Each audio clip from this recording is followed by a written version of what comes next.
Bonus Trax. Si on trouve des références à Star Wars chez bien des chanteurs et bien des groupes, de Queen à Gorillaz en passant par Madonna, c'est bien le rap qui a élevé la citation à notre saga préférée au rang d'art. Il est donc grand temps de lui rendre hommage dans ce 44e épisode d'Outrider. JB, mets la gomme. 9-3, Empire, tout est Dans son dos tu fais le rebelle. Ça tire la nuit, ça tire la panne, ça tire le jeu. 500 shit dans toute la baraque, du mal à respirer. Après je te mets une disquette pour te mettre mon coucou. Bienvenue sur Tintin, oui. Moi c'est le désert dans la tête. On demande à des 2R2. Je me rappelle j'avais rien, je traînais tous les jours dans le bas-de-set. Sois courageuse comme Tata. Tonton Ahmed, mais ils sont morts dans la bande-annonce. Je suis Obi-Wan, bitch. En générique, vous avez entendu un extrait du résumé du rap français numéro 4 qui est dédié à la saga Star Wars. On remercie donc Fellow qui nous a autorisé à l'utiliser et on laissera les liens de son art dans la description de ce podcast. Et on remercie JB, quant à lui, pour le montage. JB est mon premier invité ce soir. Comment ça va, JB ? Bah écoute, ça va très bien. Je suis très content d'enfin faire ce podcast. Et oui, Un peu l'arlésienne d'Outrider. Je crois qu'on en parle depuis le premier épisode.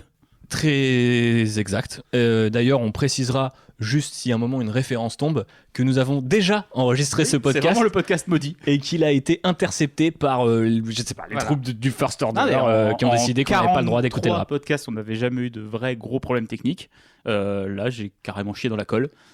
Donc on est obligé de réenregistrer. Mais c'est pas grave parce Soyons que transparents. nous avons pris un max d'alcool, un max de chips et un max de musique avant ce podcast pour qu'il soit le plus agréable à vos oreilles. Mon deuxième invité se nomme Benji. C'est d'ordinaire le compositeur du générique de l'Outrider et je le précise d'emblée. C'est vrai, comme ça j'ai pas besoin de faire mon auto-promo. C'est beau, non ? Merci beaucoup, merci pour cette deuxième invitation et je suis très content d'être là. Je pense que ce podcast est un peu le Force Awakens de son nouvel espoir. Voilà. Ah, peut-être, ok, ouais, je vois ce que tu vois ce que je veux dire, c'est une Ok, redite en fait. ok, Voilà, donc, c'est direct un clash pour J.J. Abrams. Ouais, On commence toujours sur de bonnes bases. sur de Toujours. bonnes bases.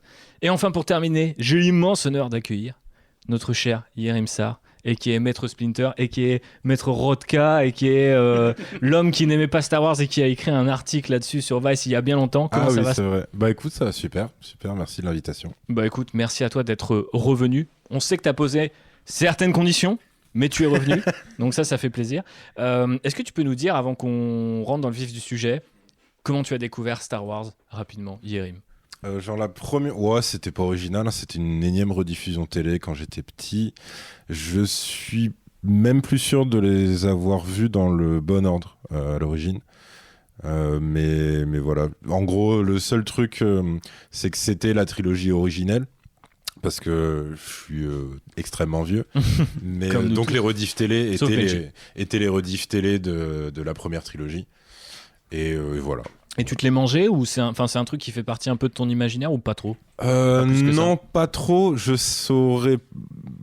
Enfin, j'ai pas assez de recul sur moi-même pour te dire pour quelle raison exacte.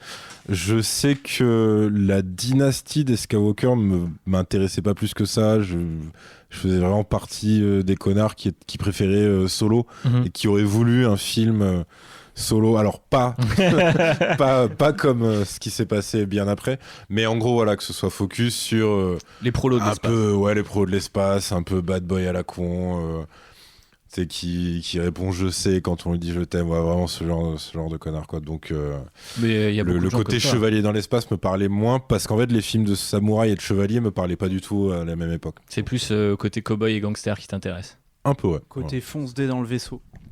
Bah écoute, Pourquoi oui, pas Benji, pourquoi pas. Mais je pense qu'on est dans le thème finalement, Benji. Référence à une punchline du rap français. Exactement. Voilà. Tout à fait. Fonce dé dans le vaisseau comme Harrison. Parlons maintenant rap, parlons musique. Et commençons avec un peu d'histoire. C'est le moment où je vais monologuer, mais vous allez voir, c'est très bref. Et je vous emmène dans les années C'est faux, 80. ça va durer des années. Des années, préparez-vous. Dans les années 80, il y avait donc les débuts de Star Wars. Rappelez-vous, le premier Star Wars, c'est... Attention. 77. Voilà, c'est fort. On sent qu'on a formé toute une génération d'auditeurs à travers ce podcast. J'adore les quiz. Exactement. Et donc, quelques années plus tard, eh bien, alors que le rap lui aussi se développe, on va commencer à voir apparaître un certain nombre de citations envers Star Wars. Donc, on peut citer par exemple Wu-Tang Clan qui va en parler. On a Luke Skywalker avec plusieurs Y de Two Live Crew, qui va même être attaqué par Lucasfilm parce qu'il a récupéré le nom du personnage, c'est ballot. On a plus tard Public Enemy, qui a donc un album dans lequel on a ce petit extrait The Enemy Strikes Back, qui fait évidemment référence au deuxième épisode de Star Wars, deuxième à l'époque. Calmez-vous, je vous entends poster ces commentaires. On a aussi un groupe qui est carrément inspiré par la saga Star Wars et aussi les arts martiaux et les films de sabre en général, c'est Jedi Mind Tricks. Je pense que Benji va nous en parler tout à l'heure. Il y a Notorious Big qui fait une référence à Obi-Wan Kenobi dans ce qui est sans doute l'un de ses morceaux les plus connus, Hypnotize. Donc là on est en 97, c'est un peu plus tard. On peut citer aussi Mos Def, et du côté de la France, justement, puisqu'on parlait de 97, ça arrivera un petit peu plus tard, peut-être de la même manière. Là, je parle sous le contrôle de Yerim, mais peut-être parce que le rap se développe aussi légèrement plus tard. Oui, bien sûr. Ouais. C'est donc IAM et l'école du micro d'argent, je ne vous apprends rien, qui va un petit peu truffer des références Star Wars. Et par la suite, on arrivera sur une seconde génération de fans. Mais ça, on va en parler tout à l'heure. Moi, je voulais commencer ce podcast pour vous poser cette question toute simple.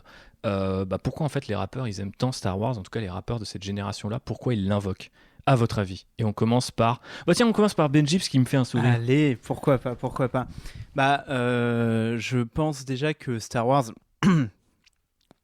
c'est une vraie référence grand public, en fait, et c'est le premier truc qui fait que des rappeurs peuvent avoir tendance à l'invoquer, parce que l'idée, et d'ailleurs on le verra quand on va commencer à citer des exemples, notamment dans le rap français, c'est que c'est souvent des punchlines, et c'est encore plus souvent des blagues ou des petites choses qui passent assez vite dans un morceau. Tu vois, le temps d'une seconde, faut l'attraper au vol, la petite référence, et donc il faut que ça parle à tout le monde. Star Wars, c'est quand même transgénérationnel, hein, parce qu'on a l'exemple d'un Yerim, tu vois, tu le chopes à la télé, en rediff, en VHS, ou quelqu'un c'est Yerim comme ça qui est en VHS. La tournure de phrase était voilà, tellement Yerim il est en VHS, moi je suis en DVD. Immortalisé. Voilà, toi t'es plutôt Blu-ray même, Benji. Non, je suis plutôt DVD, mais bientôt on aura les Zoomers formés par l'Outrider qui seront plateforme de streaming, Disney+. Mais en tout cas, voilà, c'est ce côté universel. On devra les tuer. Voilà. Et le deuxième truc, et ensuite je laisse Yerim développer, mais c'est en fait que c'est un univers hyper large. Et donc, tu as énormément de trucs sur lesquels rebondir. Si tu veux parler de sagesse, d'un univers qui va rappeler un peu, je sais pas, l'imaginaire des samouraïs, tu vas pouvoir faire des références à tout le pan Jedi de l'univers Star Wars. Si tu veux dire que tu es très méchant, tu vas pouvoir parler de Dark Vador. Si tu veux dire que tu es un peu un voyou, un brigand, un malandrin, tu vas pouvoir parler de Han Solo. Un comment, pardon? Un malandrin. Waouh. Et donc voilà, c'est vraiment un univers qui permet de faire de la bonne punchline au kilomètre.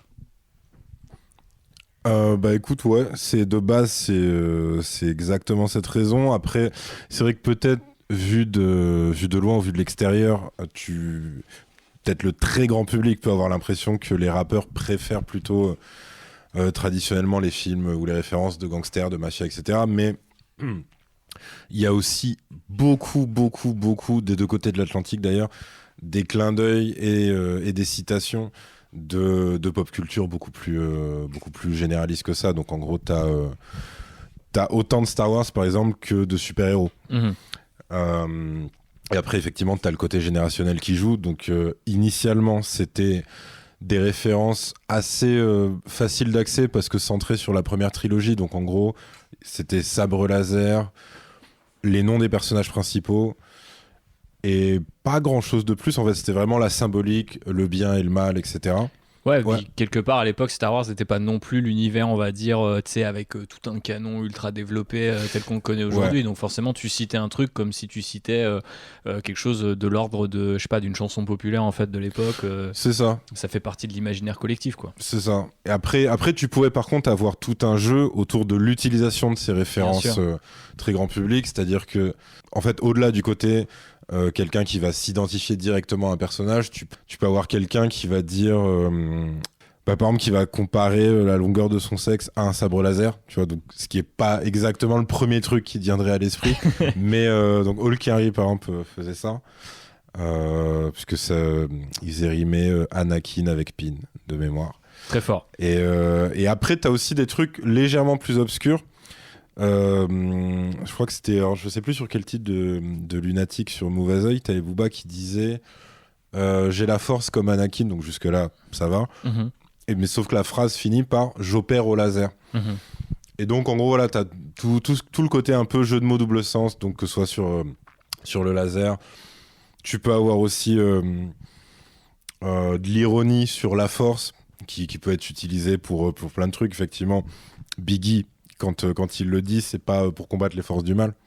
Donc ouais, tu peux avoir plein d'aspects comme ça. Et là où ça devient intéressant, c'est que le changement de génération se ressent vachement dans le rap, comparé à d'autres référents culturels, musicaux ou autres qu'on puisse avoir. Dans le rap, tu sens que la prélogie, beaucoup se la mange, parce que c'est là que déjà tu as plusieurs périphrases qui naissent, qui n'étaient pas possibles avant, parce que comme tu as dit, l'univers, en général, les rappeurs, à certaines exceptions qu'on évoquera tout à l'heure, sont pas non plus forcément ultra férus de tout l'univers étendu, vont pas être à faire des recherches ultra poussées pour savoir comment s'appelait tel personnage à l'arrière-plan de telle scène, etc.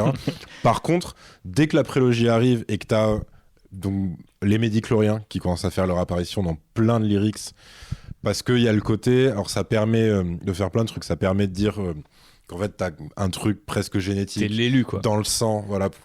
L'élu où t'es tellement mauvais que ton taux de médichlorien, genre ça c'est Carrie, je crois qu'il y a des phrases comme ça, que ton taux de mauvais dans le sens mal absolu, que ton taux de médichlorien excède en fait les taux habituels. T'as effectivement diverses manières d'appeler Dark Vador, puisque c'est là que pour le grand public on dit ah ok, c'était d'abord ce petit gamin, ensuite cet adolescent, ensuite machin. Tu t'identifies à une destinée aussi quelque part. Voilà, en fait t'as l'histoire en complet à l'écran. Il y a le fait aussi de pouvoir un peu, avec de gros guillemets, faire le connaisseur, c'est-à-dire, comme je dis tout à l'heure, l'appeler par son prénom. Parce que sinon, avant, en gros, c'est juste Vador ou Dark Vador, mais t'as très peu de gens qui vont plus loin que ça, ou le père de Luke, etc. Après, alors, t'as beaucoup de trucs sur Yoda. Yoda, en général, c'est vraiment utilisé pour la sagesse ou le côté contre-emploi. Et le contre-emploi, en fait, arrive avec la prélogie quand les rappeurs, comme tout le monde, découvrent la technique de combat réel de Yoda. Donc, c'est-à-dire sauter partout, voler, et être en fait très redoutable dans ce qu'il fait, alors qu'il paye pas de mine, tu vois. Et donc, pareil, ça va occasionner certaines punchlines, etc. Après, ça s'enrichit en fait au fil ça du temps, s'enrichit, comme voilà, tu le disais. ça s'enrichit complètement. Et ce qui est assez marrant, c'est que en fait, quelque part, bon, il y a des exceptions, parce qu'effectivement, tu citais Booba tout à l'heure, du coup, c'est un peu la fin des années 90 et le début des années 2000 ensuite, donc en fait il est un peu à cheval quelque part entre les deux trilogies, mais c'est vrai que cette exception faite, il y a quand même beaucoup de rappeurs des deux côtés de l'Atlantique qui vont citer d'abord la trilogie avec du coup un style qui est celui de, on va dire, un peu des OG, ou effectivement un rap un peu plus old school, et ensuite on a une deuxième école qui apparaît avec aussi des références qui sont toujours Star Wars, mais modernisé par le fait qu'une trilogie va sortir au moment où ils sortent eux leurs morceaux, ou au moment où alors elle est déjà sortie pour les plus jeunes d'entre eux, mais ça on en reparlera un petit peu vers la fin du podcast. Tu veux rajouter un truc, Benji? Ouais, sur cette génération un peu old school, années 80-90, en fait je pensais à un truc, c'est que les références geek et le côté on a un imaginaire construit sur Star Wars, les mangas, etc., ça va vachement se démocratiser à partir des années 2000 et 2010. Et du coup, en fait, sur ces gens-là des années 80-90, ça renvoie aussi vachement à un truc de... En fait, on est des nerds, mais c'est pas hyper rigolo d'être un nerd, en fait, dans les années 80 et 90. Ça renvoie quasiment presque un peu plus à un truc de... En fait, on est aussi un peu des intellos, tu vois, parce qu'on s'intéresse à la pop culture et à la culture en général. Et en fait, tu remarques que... chez des gens comme le Wu-Tang ou comme Jedi Mind Tricks dont tu parlais, c'est des gens qui musicalement se rapprochent de de ces mouvances un peu. Alors en France, on aurait tendance à dire rap conscient, ou alors pas à propos du Wu-Tang, hein, mais en tout cas du rap à texte. Et les Américains parlent carrément de abstract rap, tu vois, genre dès qu'il y a un peu plus de vocabulaire, etc., tout de suite c'est waouh, putain, mec, t'es abstrait, quoi. Tu lis des livres et tout, tu vois. et en fait, les mecs qui citaient Star Wars, c'était aussi une manière de dire ouais, nous on kiffe l'imaginaire et tout. Et ça, on y reviendra sans doute, mais il y a toujours des références culturelles dans le rap, des références au cinéma, etc. Et en même temps, citer Star Wars, c'est déjà un peu plus bizarre, un peu plus original que de citer du cinéma de gangster. Et donc, dans ces années 80-90, ça évoque aussi une forme d'exotisme un peu. Ouais, d'exotisme et de sagesse. Et tu vois, si on prend IAM, il y a aussi IAM, ils font un petit peu quand même les grands frères, les intellos du rap. Et je pense que ça participe de cette esthétique-là, quoi. Complètement. Si tu prends le Wu-Tang, je pense aussi que tu as un truc, on va dire, entre les deux. C'est-à-dire que de citer Star Wars, en fait, ils citent les films de sabre, mais les films de sabre que le grand public peut connaître, quoi. Ils pourraient citer Kurosawa, tu vois, mais ça parlerait pas à autant de monde, alors qu'au final, la référence est plus ou moins la même. Ah oui, exactement. Surtout, même le nom Wu-Tang Clan vient d'un truc que je pense le grand public américain ne connaît pas du tout. Là où, quand ils abordent Star Wars, ça parle au plus grand. Ça résonne avec effectivement, ça, voilà, c'est un truc universel dans le rap. C'est que le fait de faire une référence à une œuvre populaire ultra connue, là pour le coup de manière planétaire, c'est aussi un moyen de démocratiser un peu ta parole. Alors c'est beaucoup moins à la mode maintenant, mais il y a aussi eu plein de références aux films d'horreur dans le rap. Ouais.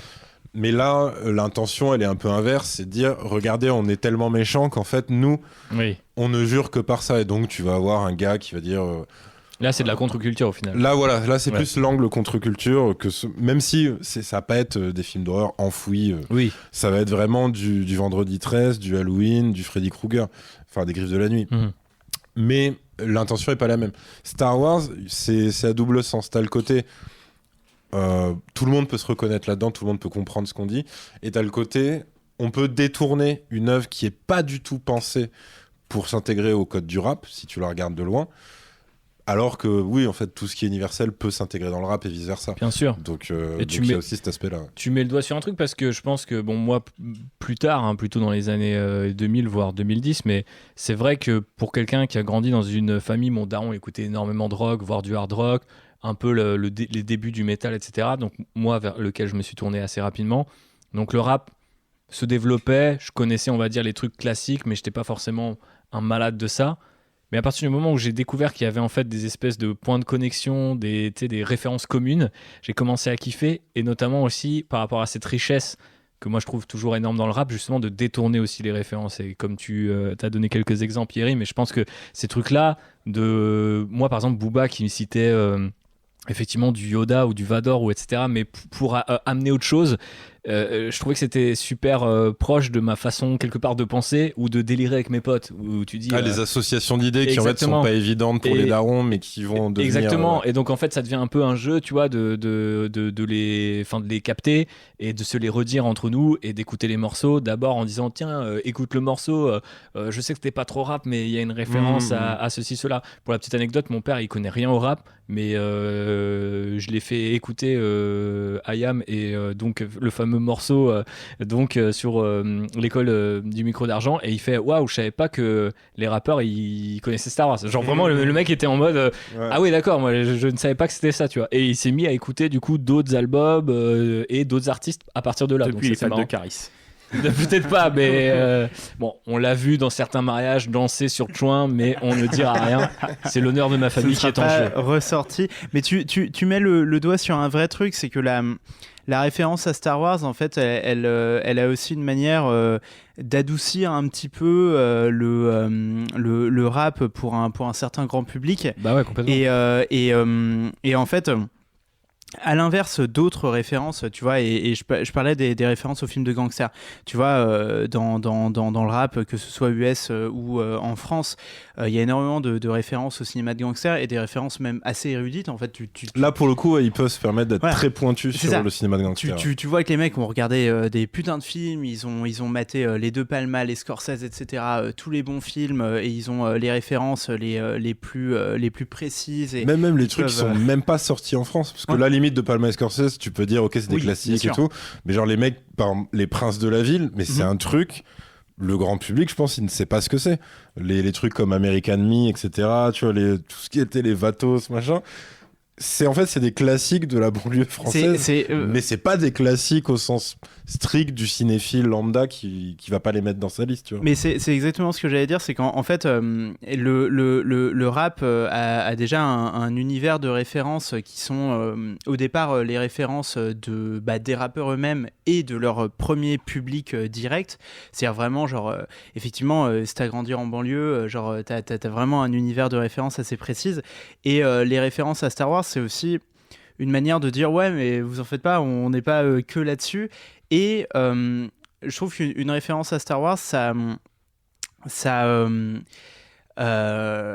en fait, ça dédramatise tout de suite quelque chose, même par exemple dans les personnages que se construisent les rappeurs. C'est-à-dire que tu peux faire un rap ego trip et dire je suis un méchant et ouais, je suis comme Tony Montana, tu vois. Et ça dédramatise pas grand-chose, tu vois. C'est-à-dire, tu sais qu'il y a à tout moment un Dilos en bas de chez toi qui se prend vraiment pour Tony Montana et qui est vraiment un mec méchant, tu vois. Alors que si le même rappeur te dit ouais, je suis très méchant, je suis Dark Vador. Là, tu dis la part de sensibilité qui va avec le personnage. En fait, il y a une part de jeu, c'est un peu rigolo et ça permet, je pense, à un certain grand public de comprendre aussi que dans le rap, il y a beaucoup de jeux et qu'en fait, l'ego trip, c'est aussi en grande partie pour rigoler, etc. Et donc, par exemple, dans ta playlist, il y a beaucoup de morceaux de Caris. Et Caris joue vachement avec ça, c'est-à-dire il a des références assez premier degré à, je sais pas, des conflits géopolitiques dans la vraie vie, etc. Tu dis ah ouais, c'est un vrai méchant, et puis il va te citer Vegeta et Dark Vador et machin, et là tu dis ah non, en fait c'est aussi un peu pour rigoler, quoi. Complètement. Mais du coup, vu qu'on a parlé un petit peu de toutes ces références-là qui sont un peu plus tardives, puisqu'on a commencé dans les années 80, je voulais faire du coup ce petit point sur l'explosion des références qui semble arriver effectivement à peu près dans les années 2000, quand la trilogie arrive, quand l'univers étendu Star Wars s'étend. D'ailleurs, pour l'anecdote, c'est aussi à ce moment-là qu'apparaissent des premiers points de contact entre Star Wars et le rap, enfin les deux mondes, puisque on a désormais une anecdote d'après Rick Clifford qui, dans la première version du podcast, sachez que Yerim nous disait que c'était un gros mytho, et c'est l'ancien dirigeant de Death Row Records, mais qui avait dit que George Lucas avait approché Tupac pour jouer le rôle de Mace Windu à la place de Samuel Jackson. Donc voilà, il faut savoir qu'il ne faut pas vraiment croire ce monsieur, mais c'est, dans mes recherches, l'un des premiers points de contact entre ces deux mondes. Je veux dire un point de contact factuel, pas forcément que dans des références.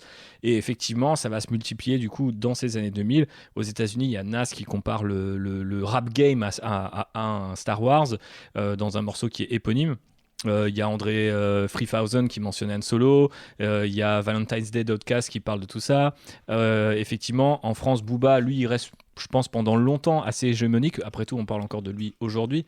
D'ailleurs, j'ai pas fait un disclaimer, mais vous allez entendre énormément de noms plus ou moins cancel ou cancelable, je ne sais pas comment on dit dans ce podcast, donc vous nous en excuserez. Du coup, une fois la prélogie terminée et Star Wars en retrait, on remarque quand même que les références perdurent.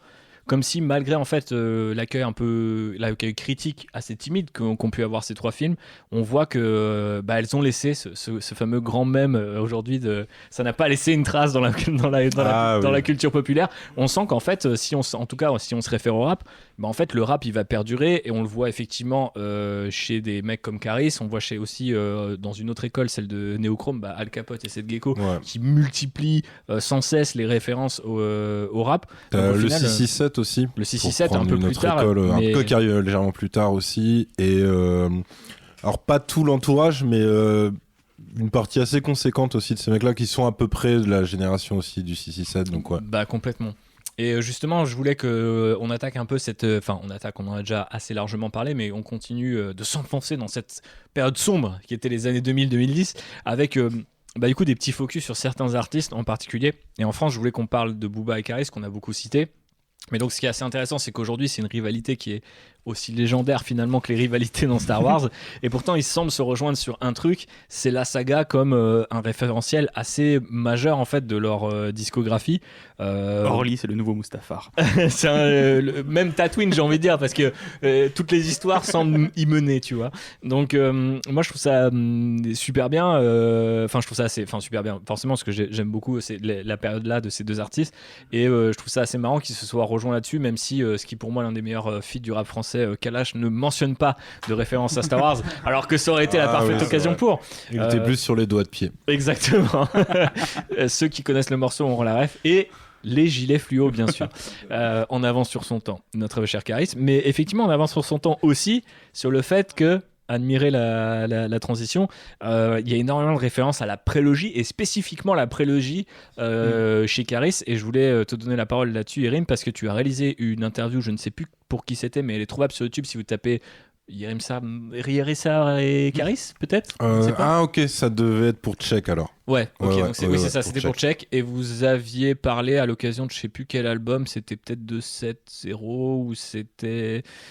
C'était 270, il me semble. 270, ouais. Je crois bien. Et donc, du coup, il y a un gros segment de cette interview qui est réalisé, qui est dédié à Star Wars, et dans lequel Karis te dit texto, moi j'ai des caleçons Star Wars et je suis à donf, quoi. Enfin, ouais. Donc, c'est légendaire. En fait, mais à l'instar d'autres rappeurs, il a le côté supporter, même quand. On va parler comme si c'était du foot. Ouais. Ou autre, mais en gros, même quand ton club te déçoit, tu restes supporter.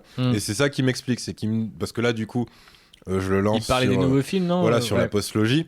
On va en parler, ouais. Et lui, il me dit qu'il se l'est pas prise concrètement, mais qu'il va voir les films Star Wars parce que c'est comme ça. C'est son écurie, quoi. Ouais, voilà, c'est ça. Et mais qu'effectivement, il a pas accroché, etc. Après, je pense de toute façon pour la postologie, ce sera un truc sur lequel on reviendra parce que ça se bien sûr. ressent aussi. Dans les références qui sont plus pauvres finalement. Qui sont soit plus pauvres, soit inexistantes surtout. Oui. Parce que là maintenant on commence à être. Ouais, non, voilà. C'est vrai aussi. Disons que là, ouais, on commence à être 5-6 ans après le film qu'il y a sur ton t-shirt. C'est vrai, en plus, je porte un t-shirt de la Star Wars Célébration par accident. Mais... et c'est vrai que c'est extrêmement rare qu'il y ait des rêves directs à la postlogie. Les personnages sont pas du tout devenus populaires dans le rap en tout cas. Là où la prélogie en fait était vue en dehors même de l'appréciation de la qualité comme un truc qui, comme vous avez dit tout à l'heure, qui vient en fait enrichir un univers. Et juste par rapport à ça, pour quelqu'un qui écrit, parce que les rappeurs c'est avant tout ça, c'est pas avant tout ça, c'est des musiciens, mais je veux dire ils se nourrissent de pop culture comme tout le monde. Et bah ça te permet d'enrichir ta manière d'y faire référence. Donc c'est vrai que la prélogie, il y a eu tout ça parce que ils se le sont un peu pris comme l'univers étendu. Et effectivement, Karis, à l'instar de plein d'autres, ça, je pense pour peut-être certains puristes de Star Wars, ça peut faire bizarre de découvrir ça, mais en vrai, ils font pas spécialement d'hiérarchie entre la trilogie originelle et la prélogie. Voire même ils la mettent avant en fait. Alors il y en a certains vraiment, par exemple, alors j'ai pas parlé à tout le 667, mais un gars comme Zuku Maizi, lui la prélogie c'est Star Wars classique pour lui. C'est pas du tout les anciens. Mais on le voit sur des générations de fans. Bien sûr. Donc c'est pas étonnant qu'au final il y ait une génération de rappeurs qui pensent la même chose. Et je crois que par rapport à ce que Benji disait sur aussi les référents et l'histoire que tu inventes autour de tes références, la trilogie originale, il y a une histoire effectivement de Luke qui devient un héros, mais en fait ce qui je pense parle plus et qui se rapproche plus des références on va dire traditionnelles du rap, c'est la chute. Tragédie, c'est la chute, tu vois, Tony Montana, Anakin Skywalker, même combat quoi, complètement. Mais non, mais en plus la prélogie, ce qu'elle a de super intéressant dans le rap, et enfin c'est ce que t'esquissais déjà, c'est qu'en fait c'est quand même 3 films qui sont nettement plus riches en termes de construction d'univers, même en termes de nomenclature. Tu vois, je veux dire, les 3 premiers Star Wars, la trilogie originale, jouent quand même vachement la sécurité sur la construction de son univers, et c'est-à-dire va quand même utiliser beaucoup de termes d'anglais normal et saupoudrer un petit peu le world building, etc. Alors que la prélogie, tu commences direct, bam, midi-chlorien, ouais, comme voilà, tout à l'heure. et tu vas à fond, et toutes les planètes ont un nom, et on est sur Mustafar, et on est machin, et on est avec des races aliens, etc. Et en fait, dans l'art de la punchline, il y a aussi l'art de se distinguer. C'est-à-dire que si tu fais la même punchline que le voisin, tu vois, t'es un peu... Le savoir est une arme. Voilà, exactement, voilà, c'est ça. Et typiquement, sur un truc comme le savoir est une arme, t'as fini sur je lis pas de bouquin, braquer un savant, voilà. Et Star Wars, c'est la même chose. Tu peux pas tourner pendant 10 ans de carrière sur Dark Vador et Luke Skywalker. À un moment, c'est cool d'avoir les midi-chloriens, d'avoir tous ces personnages secondaires de la course de pod racer. Mais du coup, ce que tu es en train de nous dire, c'est que finalement, Lucas, en faisant ce que beaucoup de fans de Star Wars ou de ce que le public a détesté, c'est-à-dire enrichir, un peu alourdir cet univers, il a donné des mots, enfin presque du vocabulaire en fait aux rappeurs. Complètement. Ouais. En fait, ce qui est marrant, c'est que c'est vraiment à contresens de ce que le grand public ambiance Reddit apprécie, tu vois. C'est-à-dire que quand il y a eu Star Wars épisode 7, désolé J.J. Abrams, il y a beaucoup de gens qui disaient ah bah voilà, ça c'est bien, ça c'est un blockbuster simple, effilé, épuré, qui reprend les recettes qui fonctionnent bien, On etc. dirait la caricature des fans de Rick et Morty dans un épisode. Genre, on veut plus de propos politiques. Voilà, revenons aux aventures dans l'espace simple comme avant. Ça, et le mec qui dit ça était sapé en nazi. Genre, c'était la version nazie de Morty. Ah ouais, oui, je t'ai pas vu cet épisode. C'est complètement vrai. C'est assez juste, j'en atteste dans l'analyse. C'est assez juste dans l'histoire à donner raison de ce point de vue-là. Mais c'est-à-dire que voilà, ces histoires très épurées, au fond, elles donnent assez peu de prise à la pop culture, alors qu'au final, 3 films assez foutraques avec des CGI partout et des aliens absurdes. Il y a beaucoup de dialogues. Il y a le côté bavard qui était reproché très bavard, à la prélogie et tout, avec toutes les scènes au Sénat. Enfin, tout le côté politique était reproché en fait. Et ouais, ça nourrit beaucoup les rappeurs en termes de texte. Il y a ça, il y a le fait que, comme tu l'as dit, c'est une tragédie. Ouais. Donc il y a une vraie descente aux enfers du personnage principal. Donc là, ça se rapproche des films de gangsters et ça se rapproche de tout ça. Et il y a ce truc, comme ce qui s'est Benji, c'est que Star Wars c'est populaire, tout le monde connaît. Et là, tu as ce truc dans l'ego trip qui arrive de je vais citer un truc de Star Wars qu'il n'y a pas tout le monde qui connaît. Ouais, c'est et vrai. ce truc de dire regarde, moi je connais mieux Star Wars que toi. Et j'ajouterais aussi à ça le côté, enfin ça rejoint ce que disait Benji sur le vocabulaire, mais il y a aussi un vocabulaire visuel bingo d'un autre podcast, mais sur le fait que, bon bien sûr Star Wars, la trilogie originale a quand même établi énormément de codes, mais ce que je veux dire c'est que justement dans son côté un peu foisonnant, la prélogie elle amène énormément de trucs comment dire, de mode, de drip quoi, où j'imagine les rappeurs, tu vois, quand Caris cite le Comte Dooku, je pense que c'est juste parce que le mec a un sabre courbé et une cape, quoi. Tu vois, je veux dire, je pense que c'est juste la dégaine, quoi, en fait, qui le ramène. Pas forcément le fait que ça soit un petit papy grisonnant, tu vois. Je pense qu'il y a un côté un peu, le mec arrive et comme Christopher Lee dans la scène où il intervient, il calme un peu tout le monde, quoi. Et je trouve ça super intéressant de voir qu'ils ont aussi cliqué sur l'aspect un peu visuel, quoi, en fait, de Star Wars. Parce que, alors, ça, vous allez peut-être pouvoir me le confirmer, mais il me semble que initialement, dans la première trilogie, genre Boba Fett, il est pas très intéressant dans les films. Ouais, complètement, ouais. Or, tout le monde se le prend parce qu'en fait, au moins, il a son style à lui. Ouais, c'est un design avant d'être un perso. Et voilà, tu vois, c'est ça. En fait, ce rapport-là à l'image, qui est le rapport, on peut dire, ouais, c'est un truc de grands enfants, mais en fait, c'est un truc de grand public surtout. Ça, le rap l'a toujours eu parce que c'est aussi le style qui te marque en premier. Et c'est vrai que la prélogie par rapport à ça, alors non seulement en te révélant des visages derrière des masques que tu n'avais jamais vus, des nouveaux masques, des nouveaux noms de Jedi et tout leur lexique, c'est-à-dire que si tu es resté que sur la première trilogie, concrètement, tu as même, à part dire la Force versus les méchants, en fait, je crois que tu peux même pas dire les Sith à l'époque. Ouais, le nom n'existe pas. Ouais. Le nom n'existe pas. Donc. Tu vois, on parle de trucs visuels, t'as Vador et t'as l'Empereur. Et ouais. Dans la trilogie originale, là dans la prélogie, T'as Maul, t'as Ouais. Sidious, t'as Grievous et t'as l'Empereur. C'est ça. T'as plus de méchants. En fait. Et les 3 persos Avec sont plusieurs cités d'ailleurs blases, dans tu vois. le. Puis t'as un truc de sonorité aussi. Parce Ouais, que d'ailleurs, c'est- Palpatine. ouais, Parce c'est que ça. bah, tu vois, je crois que Qui-Gon c'est Jinn. soit Bien c'est sûr. Orelsan qui s'est amusé il y a assez longtemps maintenant. Il disait ouais, je sais pas quoi, je fais ça comme Palpatine quand il révèle le côté obscur d'Anakin, parce qu'évidemment ça fait in à chaque fois, etc. T'as d'ailleurs Orelsan Pam qui était pas mal sur Star Wars, sur les deux pour le coup, parce que lui en fait c'est pareil, c'est une génération qui chevauche Ouais, un petit peu les deux. intermédiaire, c'est 90s, donc ouais, effectivement. Parce que entre les deux. tu vois, la prélogie se permet aussi d'aller vachement plus loin sur le côté alien des noms. Ouais, les races d'aliens aussi. Ouais, tu vois, je veux dire, dans la trilogie originale, Han Solo, Luke, tout ça, enfin, encore une fois, ça reste assez familier, assez proche de l'anglais. Alors que là, t'as quand même des sonorités, et comme tu le rappelles, au fond, les rappeurs, c'est quand même des musiciens, et donc il y a aussi un truc de sonorité. Et je sais plus avec quoi Caris le fait rimer, mais quand il dit compte Doku, tu vois, genre vraiment, t'as. Alors moi, je disais coucou. Bah voilà, tu vois, non, mais vraiment, ça compte ce truc, quoi. Ça compte Puis complètement. même le truc, tu vois, quand on disait détournement, quand t'as par exemple une rappeuse qui en clash une autre dans un battle et qui dit ouais, genre rase-toi, t'as de la moustache, et qu'elle fait semblant d'éternuer et qu'elle fait Achou Baka. Tu vois, c'est le genre de truc, c'est-à-dire que c'est pas le premier truc auquel tu penses en tant que spectateur, mais après le boulot d'un rappeur quand il est bon, c'est justement de réussir son détournement, que ce soit pour faire rire, que ce soit pour choquer, que ce soit pour déclencher une image visuelle dans ta tête, et comme tu disais tout à l'heure, une association d'idées qui est pas forcément la plus simple à faire, mais qui doit être percutante et pertinente, quoi. Ouais, complètement. Passons du côté des États-Unis. Tournons-nous vers d'autres personnages.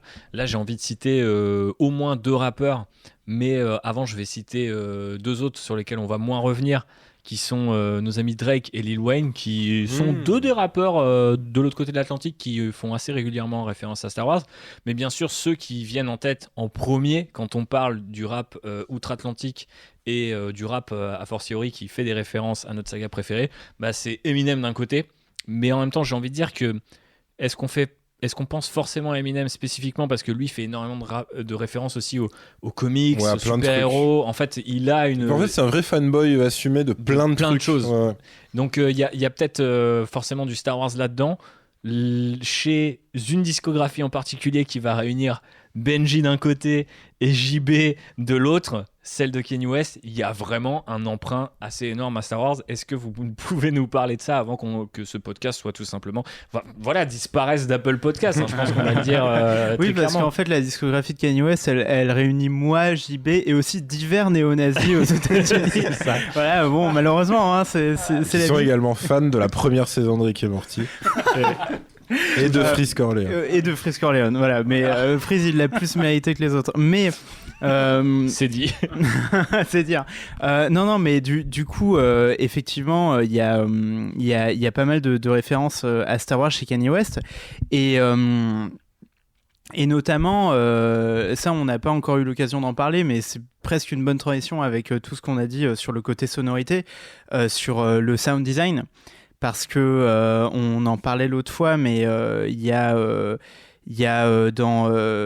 caché dans les mix de certains morceaux, et notamment je crois dans Yeezus, des bruits de blaster, des trucs comme ça qui sont assez intéressants.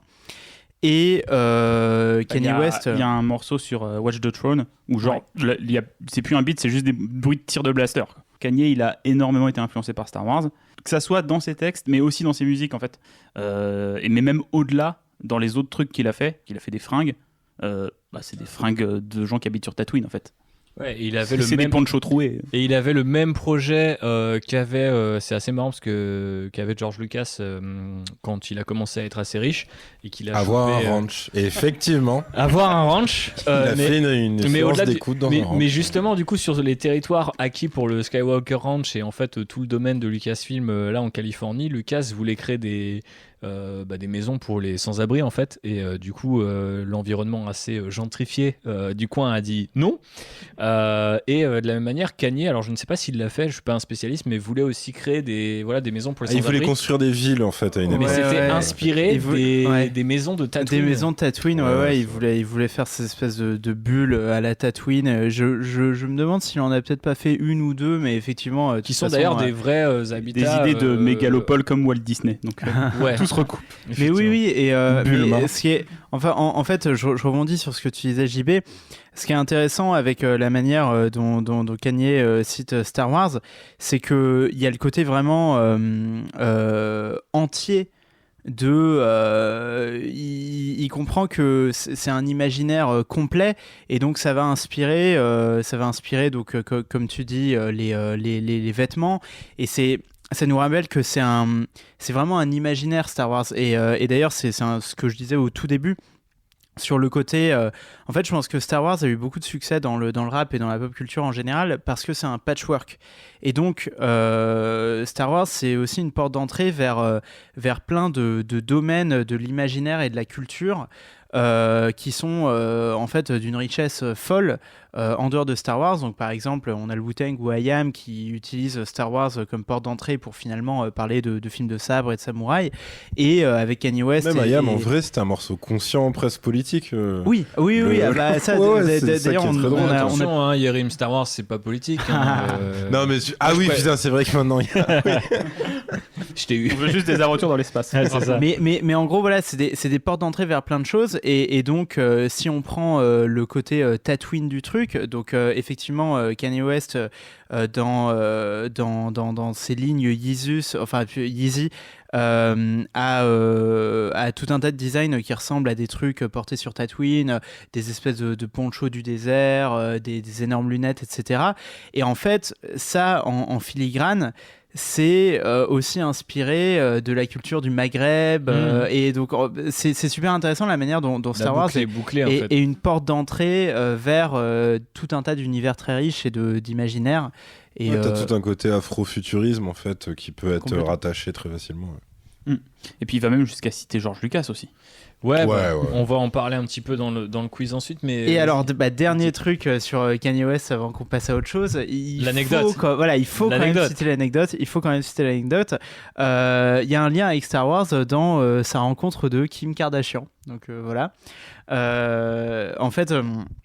Il y a un très très très très sombre pilote de série télé donc dans lequel Kanye West a été impliqué, qui s'appelait Alligator Boots, qui était produit par Jimmy Kimmel, et qui était une sorte de série humoristique avec des marionnettes faites pour un public un peu adulte, un peu street, etc.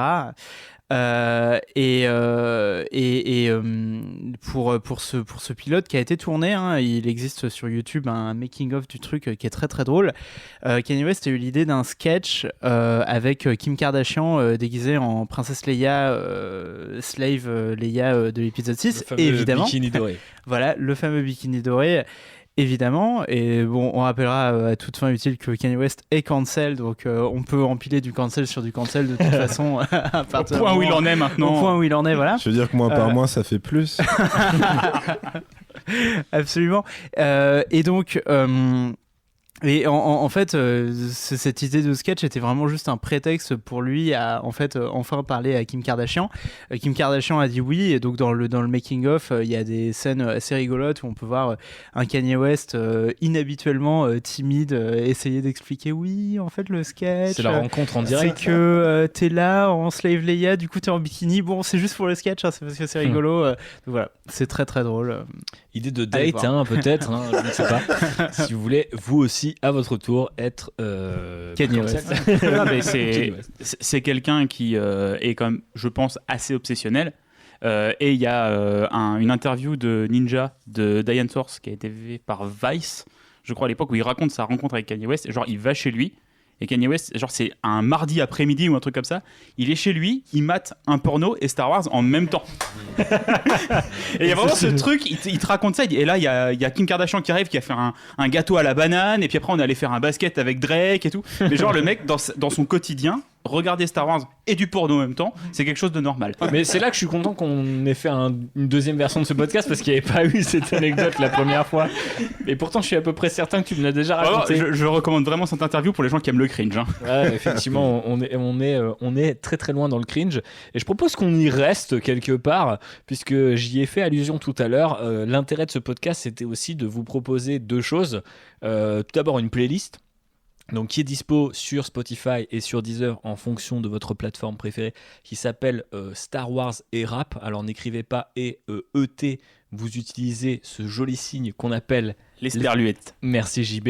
Et vous allez découvrir une playlist de un peu plus de 120 morceaux, peut-être 130 maintenant, que j'ai commencé il y a bien longtemps et qui référence un petit peu les dans ce que j'écoute. Et j'écoute beaucoup de rap, ma foi, depuis ces longues années à écouter du rock et du métal. Le mec finalement s'est mangé une centaine de morceaux avec des références Star Wars. Alors je n'ai pas été les chercher sur internet, c'est vraiment par pur hasard, donc j'imagine qu'il en manque, mais c'est quand même pas mal. Ça fait un petit échantillon assez sympathique, sur lequel, deuxième intérêt de ce podcast, on a pu créer un quiz. Et donc, j'espère que mes invités ici présents ont un petit peu oublié, par le temps, par l'alcool, par les fêtes qui sont passées par là, quelles sont les réponses en fait à ce quiz. Mais comment va-t-il se dérouler ? Eh bien, en 2 temps, avec une première phase, messieurs. Alors bien sûr, je parle en face de Splinter, hein, qui est quand même un peu l'un des 2 spécialistes rap-jeu au monde, ou 2, 3, 4, je ne sais pas combien ils sont, il nous dira. Mais effectivement, la première manche se jouera autour du rap américain. Et je vais vous demander cette première question, messieurs. Quels sont plutôt les rappeurs qui citeraient le plus Star Wars outre-Atlantique ? Est-ce que quelqu'un a une idée ? Est-ce que quelqu'un a un top 3 ? Est-ce que quelqu'un a des noms ? Parlez maintenant ou taisez-vous à jamais, ce qui serait quand même assez dommage puisque c'est un podcast. Moi je dirais Eminem du coup. Ouais. Aïe, Eminem est effectivement dans le top 3, Yerim, effectivement pas mal. Il est même au sommet, j'ai envie de dire. C'est le premier. Alors, c'est d'après un article de Wired que j'ai trouvé en faisant mes recherches. Il référence pas moins de 12 références juste dans la discographie d'Eminem. Ça peut paraître pas beaucoup face au nombre de morceaux qu'il a sortis, mais sur une référence précise, c'est quand même plutôt pas mal. Et on verra par la suite en France qu'il y a mieux. C'est-à-dire qu'Eminem a été battu chez nous. Si par exemple, il dit Jedi dans 8 morceaux, ça compte pour une seule, c'est ça l'idée. Ça ne compte quand même peu pour un, ça c'est une autre saga. C'est pas la bonne saga. Mais qui sera beaucoup moins intéressant que le Seigneur des Anneaux et le rap. Ça va pas durer très longtemps. 2-3 trucs. Oh, il y en a ouais, quand même. Mais je pense moins, effectivement. Non, je pense qu'ils ont quand même isolé.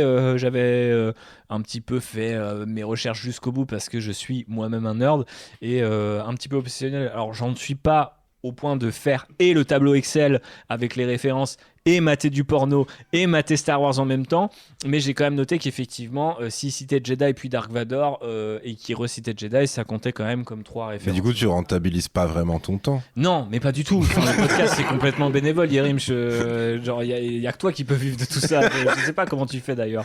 Sans doute es-tu payé en bouteille donc c'est d'une marque d'alcool, peu importe. Du coup donc il en manque 2 quand même. Il en manque 2 pour faire un top 3 au moins, mais on peut même aller plus loin et faire un top 5 si vous êtes chaud, hein, si vous vous en souvenez en tout cas. Kanye, j'imagine qu'il est assez haut dans le top. Eh ben non, parce que du coup, comme l'a dit Benji, il y a les références sonores, il y a les références visuelles, mais il y a pas moins dans les références il y a pas les références Et sexuelles. ça c'est intéressant parce qu'on est du coup dans de la Abramserie quelque part, tu vois. Est-ce que tu vas citer que le visuel ou est-ce que tu vas aussi emprunter à Lawrence Kasdan un peu son phrasé, etc. et de la même manière citer dans ton rap des incroyable. répliques, et là la comparaison de J.J. Abrams Kanye West spécifiquement pour faire exploser mon cerveau. Sachant que voilà, vous connaissez normalement la confession de J.J. Abrams si vous voulez continuer à faire quelques interviews assez cringe. Waouh. Alors mais disons que j'ai aucune idée du reste du top 3 et c'est là que je vois que ton amaretto est vraiment bon parce que du coup j'ai complètement oublié les réponses. Ah là là, il a cité l'alcool body. Mais que pensez-vous d'un rappeur qui potentiellement aurait pu apparaître quelque part dans la galaxie Star Wars ? Je vous donne un gros indice quand même. Ah, Childish Gambino. Effectivement. Yes. Ah oui, ok, d'accord. En plus je crois que dans la première version du podcast je l'avais cité sans indice. Ah bah c'est dommage parce que les gens moins bu à l'époque. Jamais. C'est l'amaretto. Bon. C'est l'amaretto. Clairement c'est l'amaretto avec 2 T. Childish Gambino a 6 références et donc il est 3e dans ce fameux top 3 et donc il vous en manque un. Qui serait juste en termes de génération, on est sur plutôt old school Plutôt, ou... on est plutôt old school, faut revenir sur la partie. D'accord. Mais Le vous l'avez Wu-Tang, beaucoup du coup, cité, si tu le effectivement. prends Quelqu'un comme, du... Ah ouais, oui. prends le groupe en c'est entier en Et entité. effectivement, c'est là où d'accord. on triche, ou en tout cas Wired triche, parce qu'encore une fois, c'est pas moi qui C'est ai fait Wired. cet article, c'est Wired. Je me désolidarise de leur classement, mais effectivement, tout membre confondu, le Wu-Tang Clan a 10 références, donc 2 de moins qu'Eminem, mais voilà, ils sont quand même plusieurs. Je pense que ça compte en tant qu'une seule entité.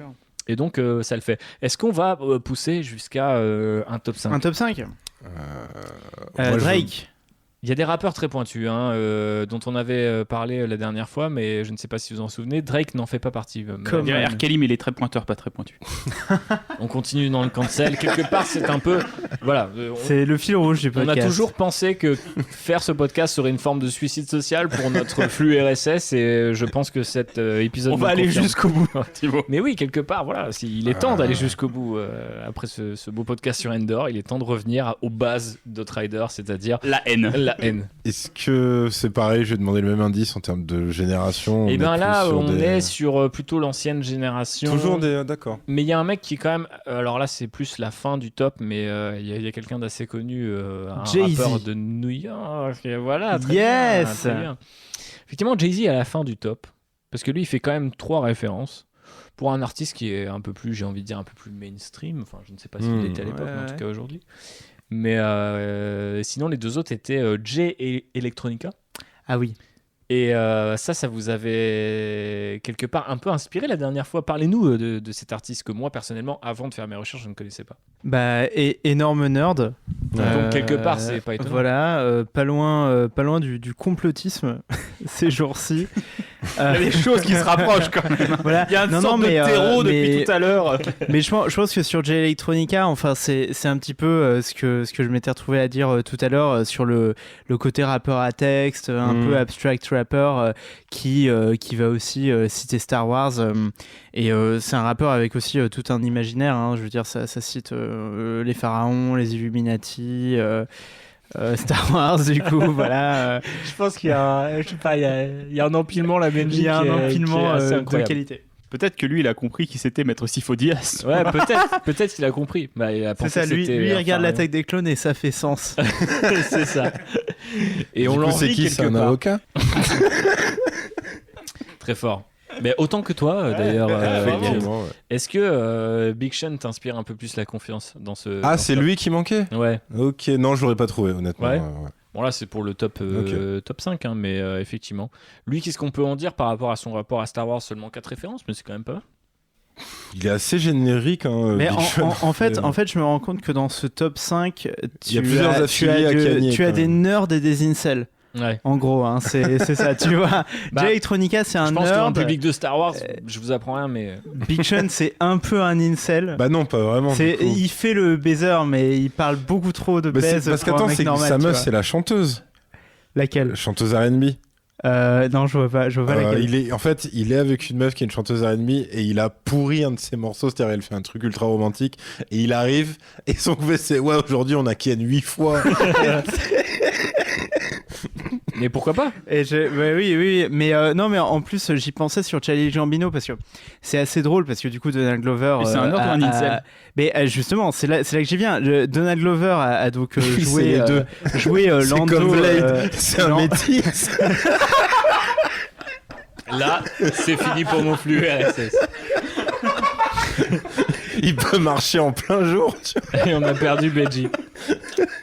Childish Gambino qui joue effectivement sous le nom de Donald Glover. Voilà, Lando Lando Calrissian, Calrissian. dans le spin-off. Voilà. J'allais dire du même nom, mais pas du tout. Mais en fait, les références à Star Wars dans sa discographie ne viennent pas de l'époque récente où il a du swag, une barbe, du sex appeal et il peut jouer Lando Calrissian, mais de la première époque de sa Il est carrière un peu où incel. c'est un énorme incel. Voilà. En fait, c'est sa période juste pour- Community. Ouais, c'est ça, C'est sa le- période Community. Exactement. C'était le masque de l'humour, mais en fait, il détestait le monde entier. Voilà. Ouais, je vois. Et Et du du coup, coup, il c'était citait Jenny énormément Star Aiko, la chanteuse R&B qui avait Très qui fort. était J'ai avec pas Big réussi Sean. à trouver en tapant sur mon clavier, donc je Bah, vous après, si t'as remercie. tapé ma description, ça allait être un peu compliqué, je pense. Ouais, mais- je sais, effectivement, mais tu sais, moi je m'adapte au fur et à mesure, et donc je m'adapte à cette deuxième question. À votre avis, quels sont les personnages les plus cités dans ces références du rap américain? Du rap américain. J'aime bien Benji comme ça, cette capacité finalement très chaîne d'infos en continu, du doublé susurré, tu sais, très rap américain. Oui, voilà, finalement, je me rends compte que c'est des lancements en fait. Des que lancements. tu me fais, des lancements. Et je rebondis dessus un peu comme si j'étais formé professionnellement Bien sûr. à faire ça. Mais Quoi. quelque part, j'imagine que ça rend ça très agréable à écouter. Ah, bah, Bon, bien sûr, les j'espère, gens hein. détestent le présentateur de ce podcast, mais ça, c'est une autre histoire. Donc, Et 44 épisodes quand même. Oui. En, Moi, en top 3, genre J'aurais Ouais, top tendance 3, à top dire 3. Darth Vader. Ok, effectivement, bim, top 1. Let's go. Benji, quand même fort. Hein. Let's go. Il se débrouillera Ah, peut-être pas mal en Moi, je rap. dis lightsaber. Alors, j'ai dit personnage. Ah, Mais Ah, des êtres vivants et JB, tout. il faut savoir que Lightsaber est effectivement au niveau des concepts le premier truc cité, donc quand même un bon point sur toi. Sur toi. Sur hors sujet. Hors sujet. Mais quand même Je suis un cave. Je sens que t'as été attentif. Pas Yoda mal, belle ref. Yoda, non Yoda n'est pas cité, désolé. Ah ouais Ok. Obi-Wan, alors Très fort, top 2. Waouh, est-ce qu'on va les faire dans Let's l'ordre go. chronologique? Est-ce que vous allez trouver le troisième qui est un peu, j'ai envie de dire, généalogique? Gros indice. Skywalker, le nom de famille. Effectivement, Ok. Skywalker, si on le rapporte de manière générale à Luke, Anakin et les autres, parce que souvenez-vous, Leia est la sœur de Luke, c'est incroyable. Et ensuite, ça sera Solo, etc. Mais je vous propose de Il y a une passer. interview très très drôle de Kanye West qui explique le moment où il a compris que Luke avait embrassé sa sœur. Ça suffit, Benji. Ce podcast est déjà très belle imitation, cela dit. Après Lightsaber, quels seraient les autres concepts que La Force. La Force alors en la elle-même. non Force n'est pas référencée beaucoup chez les rappeurs américains, on en parlera. Ah oui. Moins spirituel finalement, hein, pour tout puritain / religieux qui peuvent paraître. Les Américains ne citent pas trop la Force par rapport aux Français. Il Qu'est-ce parle que vous pourrez pas de citer d'autre Dark Side of the Force. Non, je ne vois pas ça dans mon Terrible, classement, je ne vois pas ça dans terrible. mon tableur Excel, bon cher Est-ce Benji. que tu mettrais le terme Jedi dans un concept? Ah oui. Oui, c'est vrai que j'ai pas forcément je défini les propose le règles. terme Jedi. Eh bien, je suis désolé de te dire que non. Ah. Je suis désolé de te dire que les Ça- Américains aiment avant tout les armes. Alors, faut penser Ah, armes. les Faut penser blasters, armes de là destruction massive. Ah, l'étoile Death Star. noire. Et effectivement, l'étoile noire est le deuxième concept / objet le plus cité du rap américain d'après Wired. Et il y en a un troisième qui est assez marrant. Un lieu Alors, pas un lieu, Non. justement par rapport à ce que disait Benji, mais en même temps, pas tout à fait ce que disait Benji, puisqu'on est dans la trilogie originale, mais on est sur une espèce. Indice. Les Wookiees. Pas loin, on est sur de la fourrure. Les Ewoks. Ewok. Très très fort. Effectivement, les Ewoks étaient pas mal cités dans le rap américain et aussi Jar Jar. Alors ça c'est une haine qui nous vient plutôt des Américains, hein, cette haine de Jar Jar qui était là avant même que les cercles français s'emparent de finalement ce peu d'estime qu'on a pour notre ami Gungan, mais effectivement très cité dans le rap américain. Mais il y avait aussi les Wookiees dont Yerim vous a parlé et un petit côté un peu nerd parce que Mos Eisley est cité avant Tatooine apparemment. Donc Mos Eisley qui est un peu la ville, hein, effectivement, il y a la cantina, etc. Cité avant Tatooine, la planète. Est-ce que c'est parce que, je sais pas, il y a ce côté un peu gangster / bar. On aime bien aller au bar finalement. Bah, On peut- Tatooine, ça peut-être doit un leur peu de rappeler sonorité, les hein. endroits qui bombardent, donc c'est des mauvais souvenirs peut-être, tu vois. Peut-être, ça reste cohérent. Et peut-être que juste en termes de sonorité, en fait, Mos Eisley, c'est plus facile à Ouais, faire c'est rimer vrai. que Tatooine en. Tatooine, c'est vrai que En c'est anglais. plus en Stylé, hein. francophonie qu'on peut Mos s'amuser Eisley, avec ça. ouais, c'est ça, en fait, t'as tous les rimes en I. Et c'est là qu'on sent qu'on est dans un podcast quand même un minimum intellectuel malgré tout ce contenu déplorable. Hein. On parle aussi de C'est pas sonorité. nous qui produisons le contenu Non, déplorable. c'est pas nous. On c'est ne pas fait nous. que commenter. Mais passons du côté. On constate. C'est l'argument de l'Hexagone. CNews, ça, monsieur. On a encore le droit de constater. On a le droit de constater, bien sûr. Les gens n'ont pas vu, mais j'ai enlevé mes lunettes. Donc, pour célébrer la culture hexagonale, je vous propose de passer effectivement à la partie un petit peu quiz française de ce quiz, pardon. Moi aussi, ça y est, je suis fatigué. Qu'est-ce que vous voulez que je vous dise? Et je vais vous reposer un Juste, attends, vraie question pratique, c'est franco-français ou francophone? Ok. Je vois qu'Irim est venu préparer. Gun blazing, comme on dit de l'autre côté de Et l'Atlantique. là, il a toute une liste de rappeurs québécois que tu n'as jamais entendu. Exactement. Et là, il a complètement niqué mon classement. Ah bah, C'est il y a le francophone dans le Roy sens Enoch, où ouais. il y a effectivement Belge et suisse, quoi. Belges, Suisses, Québécois, etc. qui Ah sont bah l'histoire mentionnés. d'embrasser sa sœur, Damso il doit aimer. hein. Écoute, Damso est cité au moins une fois pour Bruxelles Vie, Sabre Laser / Skywalker Luke. Tout le monde là, n'est-ce pas? Mais à part Damso, qui nous vient tout droit de Belgique. Qui serait le rappeur ? Le rappeur français qui s'assiérait, je ne sais pas si ce terme est bien conjugué, sur le trône de l'homme qui cite le plus Star Wars dans le rap français. Caris. Caris. Let's go. Alors, je vous demande de confirmer, monsieur. Moi, je suis team Caris. Bah, Splinter. c'est le même mode de comptabilité que tout à l'heure. Oui, c'est le même. Moi, je dirais Al Capote. Je pense que c'est les deux qui se battent pour la première place. Eh bien, c'est Caris. Ok. C'est Caris. C'est Caris, avec quand même, d'après mon compte, mais j'ai peut-être pas tout relevé, 695 références. 14 références, soit Ok. 2 de plus qu'Eminem, qui est quand même, d'après Wired, le mec qui Le référence le geekos, plus Star Wars. ouais. Wired, ferme ta gueule, incline-toi devant Outrider qui te dit non, Caris, c'est beaucoup plus qu'Eminem. 2 de plus en tout cas. Donc 14 références chez Caris.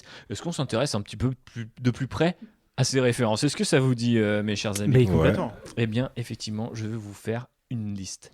Chez Caris, nous avons Dark Vador, nous avons Tatooine, nous avons les sabres, nous avons la marche impériale. Intéressant, la marche impériale, oui. le mec donc cite la musique de John Williams. Je vous renvoie à notre épisode sur la musique de Star Wars dans lequel il y avait déjà Benji, comme quoi ce mec est super intéressant. Il y a Luke Skywalker, il y a Obi-Wan, il y a Jango Fett, pas Boba Ouais, Fett. le daron, quoi. Jango Fett, le Surtout, daron. il y a ces Obi-Wan et Jango Fett dans la même dans la punchline. même punchline. J'ai implosé ce jour-là. C'est quoi la punchline ? C'est Bitch, je suis tu es Obi-Wan, Obi-Wan, t'es T'es Jango Django Fett. Fett. Très, très fort. Oui. Elle a reconnu le compte Doku. Ma bite se lève pour lui faire coucou. C'est la préférée de JB. Et c'est l'une des préférées de Caris d'ailleurs. Il nous l'a confié. Non. Donc il nous explique qu'il a la bite tordue en fait. Quelque part, est-ce qu'on n'a pas tous un. Enfin, La bite bon, tordue, non. Benji, ça suffit. Il cite la Force, il cite Palpatine, il cite les midi-chloriens, on y revient. Il cite les Wookiees, il cite les Mandaloriens dans un morceau éponyme. Mais pas dans le morceau, c'est-à-dire que c'est le titre du morceau, mais sinon il cite les Vulcains, donc il cite Star Trek, donc le mec nous fait exploser le cerveau. Il cite effectivement Anakin Skywalker et les cite. Donc on a, sachant que là j'ai cité que les références uniques, Ouais, mais bien sûr. au sein d'un morceau, on a souvent par exemple sabre laser plus marche impériale, on a sabre laser plus Luke, sabre laser plus Anakin Skywalker. Donc le gars est un baiser de Star Wars à un degré assez stellaire, et y compris aussi dans des feats, avec Kalash Criminel notamment dans ce super album commun qui a pas mal ambiancé mes sessions sport à la salle. Mais ça c'est pour la petite anecdote au passage. Qu'est-ce que vous pensez un petit peu de ces rêves ? Ça fait plaisir non, quand même à lire. Il y a de la variété, Bah, mais on est très prélogie. Ouais, c'est ça, il est très prélogie. Ouais. Bon, bah, comme tu en parlais tout à l'heure, il y a ce truc de. En fait, tu sens qu'il kiffe vraiment Star Wars. Il cite premier degré, en fait. Et ça fait plaisir à voir. Un vrai nerd. Un vrai nerd.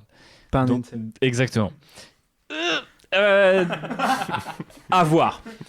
Passons maintenant au top 2. Qui serait le deuxième derrière donc, Du coup, je Tom et vais Caris. redire Ouais. Alka. Contre Al Capote. Ou alors Alka, ça voudrait dire, Mais parce non. que si c'est pas lui le deuxième, ça voudrait dire qu'Alka fait de la quantité, mais sur des rêves plus réduites. Ce serait ça l'idée. Parce que Moi, en a... moi, sinon, de normalement, tous les il en... morceaux. Je pense que le normalement, il en a deuxième, vraiment beaucoup. Quoi. C'est le duc de Boulogne. Effectivement, Benji a raison, mais l'analyse de Yerim est néanmoins pertinente et nous passerons à Al Capote plus tard, mais je vous propose d'aller du côté de Eli Yaffa, n'est-ce pas ? Boulogne. Quelque part un peu le Dark Vador de Yerim,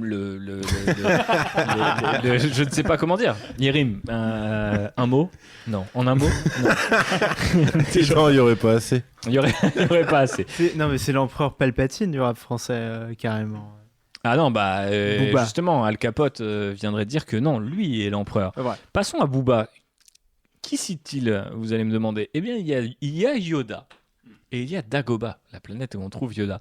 Donc ça, c'est quand même déjà assez fort. C'est Il y a plus Il y a première trilogie. Tatooine, normalement. Il y a le côté obscur, il y a effectivement Tatooine, il y a Obi-Wan Kenobi, il y a R2D2 dans sa version française. D2R2. Demande à D2R2. D2R2, ça c'est très fort. Il y a bien sûr la Force, Luke Skywalker et Yoda, énormément Yoda. Tatoué, je crois, sur le corps de Booba, hein, si je dis pas de bêtises d'ailleurs, Yoda. Hein, donc attention. Attention, ce monsieur est bienvenu sur Tatooine aussi, très important. Tatooine qui est donc le vrai Tatooine. nom de la ville qui inspire Tatooine parce que George Lucas est un énorme copieur. Il enlève juste une syllabe et hop, ça fait une planète. C'est très fort. Mais tu Qu'est-ce vois, qu'on pense des références de Booba ? d'ailleurs, contrairement à Caris qui lui cite premier degré, Booba, il y a des fois, il va chercher un peu plus loin et il essaye un peu de. Comme il avait déjà cité Anakin, tu vois. Alors que il n'y avait pas le nom qui était vraiment posé et les gens l'appelaient encore Vador. Il a un peu ce Oui, j'ai truc pas de- précisé, c'était en 2000, Ouais. le morceau que j'ai cité au tout Il y début. a un peu Donc, ce truc effectivement, de c'était moins- je connais mieux Star Wars que toi. Je vais te le citer un peu en avance, quoi. Il a toujours été très fan et jusqu'à parce qu'on parlait d'écurie, de soutien, de supporters. Moi, je me souviens à l'époque de Star Wars 9, énorme déception. Je vous renvoie au podcast là aussi dédié à cet Il épisode. devait être incroyable. Dans lequel était Benji aussi. T'étais C'est là vrai, Ouais, j'étais invité. putain, c'est incroyable. C'est comme s'il y avait un crossover. Les gars, le Marvel Cinematic Universe, c'est fini. Le Outrider Podcast Universe, c'est le début. C'est la phase 1, les gars, tenez-vous. Et donc, du coup, ce que je voulais dire, c'est que Star Wars 9, à l'époque, je me souviens, moi, je me mange le truc. Putain, c'est C'était quoi nul. ce film? C'est Horrible. horrible. Je l'ai mangé 3 fois en une semaine en 3 plus. fois en 24 heures, s'il te plaît. C'est bon, 48 heures Quoi? 24 heures. En 24 Mardi matin, mardi soir, mercredi matin. Donc 24 heures. Ouais. 24 heures.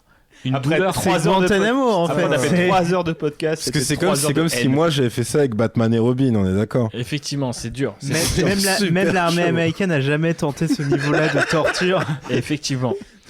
Ils s'en Oh, inspirent Batman encore. Robin, il est un peu marrant. tu vois. Ouais, en plus, après, je sais pas, il y a aucun moment où tu peux détacher le truc et dire ah c'est tellement con que c'est drôle. Non. C'est un peu Non, drôle non, par même contre, Star pas, Wars non. 9. Tu peux pas Star Wars 9. Il y a, il y a, il y a, il y a Batman et Babu Robin, Frick. oui, il y a le côté Babu nanar Frick. de ouf. Il y a Babu Frick, Il y a mais Babu il y a Frick. surtout 40 pour, secondes. pour ma dernière séance, donc celle qui clôture un peu les 24 heures, le prologue de Tenet en IMAX avant le film. Ça, Ok. c'est un peu celui qui a C'est vrai sauvé que ça, ma c'était troisième bien. séance. Mmh. Donc ça, c'était plutôt sympa. Mais après, on s'est tapé le Covid l'année suivante et puis on a attendu beaucoup Ah oui, Tenet. c'est vrai. Bref, peu importe. Revenons à Booba, revenons à ses références. Et disons-le bien, c'est que à l'époque de Star Wars 9, moi j'étais bloqué en Normandie avec mes parents et mon père, qui est un énorme fan de Star Wars, me disait lui-même putain, qu'est-ce que c'était nul. Et là, je suis dans la bagnole avec lui, j'allume Instagram, je vois une story de B2O où il y a l'affiche de l'ascension Skywalker, Rise of Skywalker. Et là, je vois en barré, tu sais, en oblique sur l'affiche, nul à chier, de la part de Booba. Donc, c'est-à-dire que le mec ne s'était pas prononcé ni sur le 7 ni sur le 8. Mais sur le 9, il Là, avait il a fait un parlé. truc. Et je Ah, crois que bah j'ai un oui. screen encore de cette story. J'essaierai de le poster si je l'ai bien gardé sur un ordinateur. Mais quelque effectivement, part. si tu t'identifies à l'empereur, dis ah machin, il a pas pu posséder le corps de la meuf. on lui a fait remarquer qu'il était trop vieux, tout ça. Le film est nul. Je peux comprendre. Et donc, on en revient effectivement au contenu Non, mais un petit peu. Oui, Benji. Passons à autre chose. Non, mais sur le type de punchline que fait Booba sur Star Wars, ce qui est intéressant, c'est que Booba, c'est quand même là où il garde quand même sa place dans le rap français, c'est que c'est un artiste longève. Voilà, longève. Vous auriez geste, vu le geste wow. accompagne la parole. était large. Il a englobé toute la pièce. Le geste accompagne la parole. C'est dommage, c'est pas très radiophonique. Mais donc il a eu plusieurs. c'est pas périodes. télégénique non plus, hein, maintenant que j'y pense. Je vois pas. Mais Ce des fois, script les gratos. balles sont tellement violentes. Ah mec, Mais- tu t'es fait grido la face direct. Stupide petit. On en parlera, Stupide d'ailleurs. Petit homme vert, il faudra en parler. Mais non, mais donc il a eu quand même plusieurs périodes dans sa discographie. Et la période où il y a le plus de références à Star Wars, c'est vraiment la période autour de l'album Future. Qui est en fait vraiment la période où Booba est le plus second degré et le plus gaulerie. Et donc ça C'est rejoint. là où il fait le titre qui s'appelle carrément Maître Yoda. Ouais, Maître donc Yoda. oui, bien sûr. C'est le Il avait le bling bling Yoda. Complètement. oui, quoi. oui, c'est ça. Je me Il sens pas avait du le tout bling visé. bling Yoda. Je crois que ça doit correspondre au moment où il se le fait tatouer, j'imagine. Effectivement, ouais. Et ça nous rappelle que les références à Star Wars, c'est rarement premier degré, quoi. Tu vois, il a pas fait vraiment ça à l'époque West Side, etc. Il fallait attendre la période un peu plus rigolote pour faire des morceaux qui s'appellent Il y a Maître ça, Yoda. ou alors c'est parce que même quand il le faisait avant, mais c'est-à-dire que c'est pas très frontal. C'est-à-dire il faut que ce soit un minimum plus recherché que. C'est-à-dire même quand il va dire, je sais pas, on va dire juste je suis sombre. Il pourrait dire je suis sombre comme et ta phrase elle est terminée. Lui, il va dire. Elle est facile comme les phrases en com. Alors, il y a ça, mais il y a. Non, ce que je veux dire, c'est que lui, je sais plus le début de la phrase, mais dire comme la famille de Luke, il va jamais dire, par exemple, comme les Skywalker. Il va tout le temps chercher la périphrase, tu vois, machin. Sincèrement intéressé par cette saga, si j'en crois sa réaction. De toute façon, c'est aussi ça. Enfin, ça l'a moins été avec le temps, mais c'était aussi sa manière d'écrire naturelle. C'est-à-dire que c'était pas la recherche de la simplicité, c'était même plutôt l'inverse. Donc le côté périphrase, le côté utiliser des synonymes, le côté utiliser le prénom plutôt que le nom de famille, donc essayer d'évacuer Skywalker le plus possible pour aller plus vers les trucs où ça te fait un petit peu ce que certains vont appeler les lyrics à tiroir, où en fait tu dois y repenser à 2 fois pour dire ah ok, il parle de ça. Et ça c'est un truc qu'il a toujours eu, c'est-à-dire que quand il au lieu de dire voilà, je sais pas, je vais me bourrer la gueule au JB ou au GNB, il va dire fonce dé au Justerini. Si tu sais pas que GNB c'est pour Justerini and Brooks, tu n'as aucune idée de ce qu'il est en train de te dire, tu vois. Ouais. Et pareil, alors ça peut paraître gratuit parce que tu vas dire ça ne change rien au sens profond de la phrase, mais ça l'enrichit formellement parlant. Tu vois ce que je veux dire ? Ça fait la richesse un peu des références et puis C'est même ça. ensuite quand tu as envie de te pencher sur le texte. Et je pense que c'est là où c'est intéressant aussi. À noter d'ailleurs, c'est que de la même manière que Caris invoque essentiellement la prélogie, B2O dans cet affrontement finalement entre les deux invoque essentiellement la trilogie originale. Parce que c'est systématiquement Luke et pas Anakin. Ça, c'est un vrai truc aussi, tu vois. C'est qu'il y a des références à Vador, donc, qui techniquement est le même personnage, mais je ne vous apprends rien. Mais c'est vraiment, tu sens l'appartenance à une génération peut-être un petit peu légèrement en avance. Légèrement au-dessus, ouais. Ouais, peut-être, ouais. Rappelez-vous, Booba est plus vieux que Macron. Bref. Notre ami Yérim avait mentionné Al Capote. Il se trouve que la première fois que nous avons enregistré ce podcast, Al Capote était 3e. Il se trouve qu'avec son dernier album LDSC, le spectacle... Non, du coup, c'est ça. LSDC, le spectacle doit continuer. Pardon à lui, pardon à l'empereur. Puisque l'empereur, en un seul album, a réussi à placer 3 références à Star Wars et donc à égaliser le record de B2O. Et donc, il est 2e ex aequo plutôt que 3e. Excellent. Alors, pour moi, du coup, il est devant parce qu'il fait un truc, c'est que c'est le seul à citer les 3 trilogies. Effectivement, parce que grâce à ce nouvel album et notamment au morceau Chargé, il dit « Je vais te perforer l'abdomen avec le sable de Kylo Ren ». Et donc Al Capote réalise le grand chelem qu'aucun rappeur américain ou français n'a réussi à réaliser, citer un élément des 3 trilogies différentes. Donc, je me demande si peut-être Gringe l'a fait, mais qu'il n'est pas dans le classement parce qu'il l'a très peu fait. Parce que tu sais, la dernière fois on s'était demandé, il y a très peu de refs à Kylo Ren. Il fait une référence à Kylo Ren, mais est-ce qu'il fait des références à des trucs spécifiques à des trilogies, peut-être qu'il est pas assez. Il n'a jamais cité Dexter Jester. Non, mais parce que si on prend de plus près un peu les références d'Alka, on a effectivement le côté obscur, la force, les Sith, l'empereur, Palpatine, Obi-Wan Kenobi, Count Dooku, le général Grievous, le sabre laser, Dark Vador, Kylo Ren, le côté obscur et même les droïdes. Et donc en fait les 3 dernières références sont Kylo Ren, côté obscur et droïdes, qui n'étaient pas forcément apparus dans les autres. Côté obscur l'était, mais pas les 2 autres. Donc finalement, l'empereur reprend ce qui lui était dû de droit. C'est assez symbolique. Ce que j'aime bien, pour le coup, avec Alka, c'est ce brassage, notamment sur le dernier album, des références. Parce qu'il y a quelque part, finalement, dans les morceaux où j'ai cité Star Wars, il va aussi avoir du Scream, il va avoir du Marvel, il va avoir énormément de choses. Il y a une profusion, en fait. Ça a toujours été son délire. Ça rejoint ce qu'il est en tant qu'artiste et en tant que lyriciste. Parce que moi, je me souviens d'un truc qui m'a toujours fait exploser la tête, c'est que dans une analyse lexicographique de le rap français, Al Capote se retrouve en première place avec le vocabulaire le vocabulaire le plus fourni et le plus divers de tous les rappeurs français, quoi. Je veux dire, le mec est devant certains rappeurs à texte, etc., quoi, parce que en fait vraiment pour l'art de la punchline, il va te sortir des mots était aussi pas Al Capote puisqu'on en parle, mais Seth Gecko qui du coup fait un peu partie si on résume vulgairement de la même écurie, ombrelle assez bien classé, quoi. Et il y a vraiment effectivement ce côté Moi, bon, j'ai fait des études de lettres, donc du coup, je rapproche assez facilement mes études de lettres des rappeurs, et donc effectivement, le côté un peu, gargantuesque de ces 2 personnages me parle énormément, tu vois, dans la richesse du langage, et moi, j'adore. Donc en fait, plus limite, c'est Tu dirais qu'il est rabelaisien ? Complètement. Mais je dirais qu'il est gargantuesque, mon cher Yérim. Mais effectivement, donc Al Capote est très très fort. Qui serait, du coup, si on part du principe qu'il y a 2 ex aequo, qui serait le 3e c'est ça l'idée. Ah oui, mais attends, parce que j'aurais dit Freeze, mais il faut que ce soit quelqu'un qui multiplie, qui met différentes refs en fait pour être. En vrai, ça doit être Freeze. Je pense que tu peux te le permettre, non ? Bah écoute, là ce que j'ai trouvé, c'est que du coup avec Caris on était à 14, Booba on était à 11. j'en ai peut-être manqué encore une fois. De même qu'Al Capote qui était donc du coup passé de 8 à 11. Et en 8e, donc j'ai 2 candidats. En quatrième. Ouais, en 4e du coup. Ouais, pardon, j'ai dit 8e, mais c'est le nombre de Jérôme, références. avec pardon. 8 refs. Effectivement, en 4e/3e. Mais là aussi, c'est un truc ex aequo. Donc, il y a 2 rappeurs. Mais j'ai envie de les proposer un peu ex aequo avec 2 profils un peu différents. Parce qu'il y en a un qui est relativement connu, on va dire, et qui justement est un de l'écurie Al Capote, j'ai envie de dire, puisqu'on parle de génération, etc. Donc ça doit être Seth Gecko, j'imagine. Eh bien non. Plus jeune, et hélas regretté, Louvrezal, qui a fait mais oui, énormément de d'accord, références d'accord. à Star Wars jusqu'à son dernier album du coup Qui s'appelait bien sûr. Ok. Étoile Noire.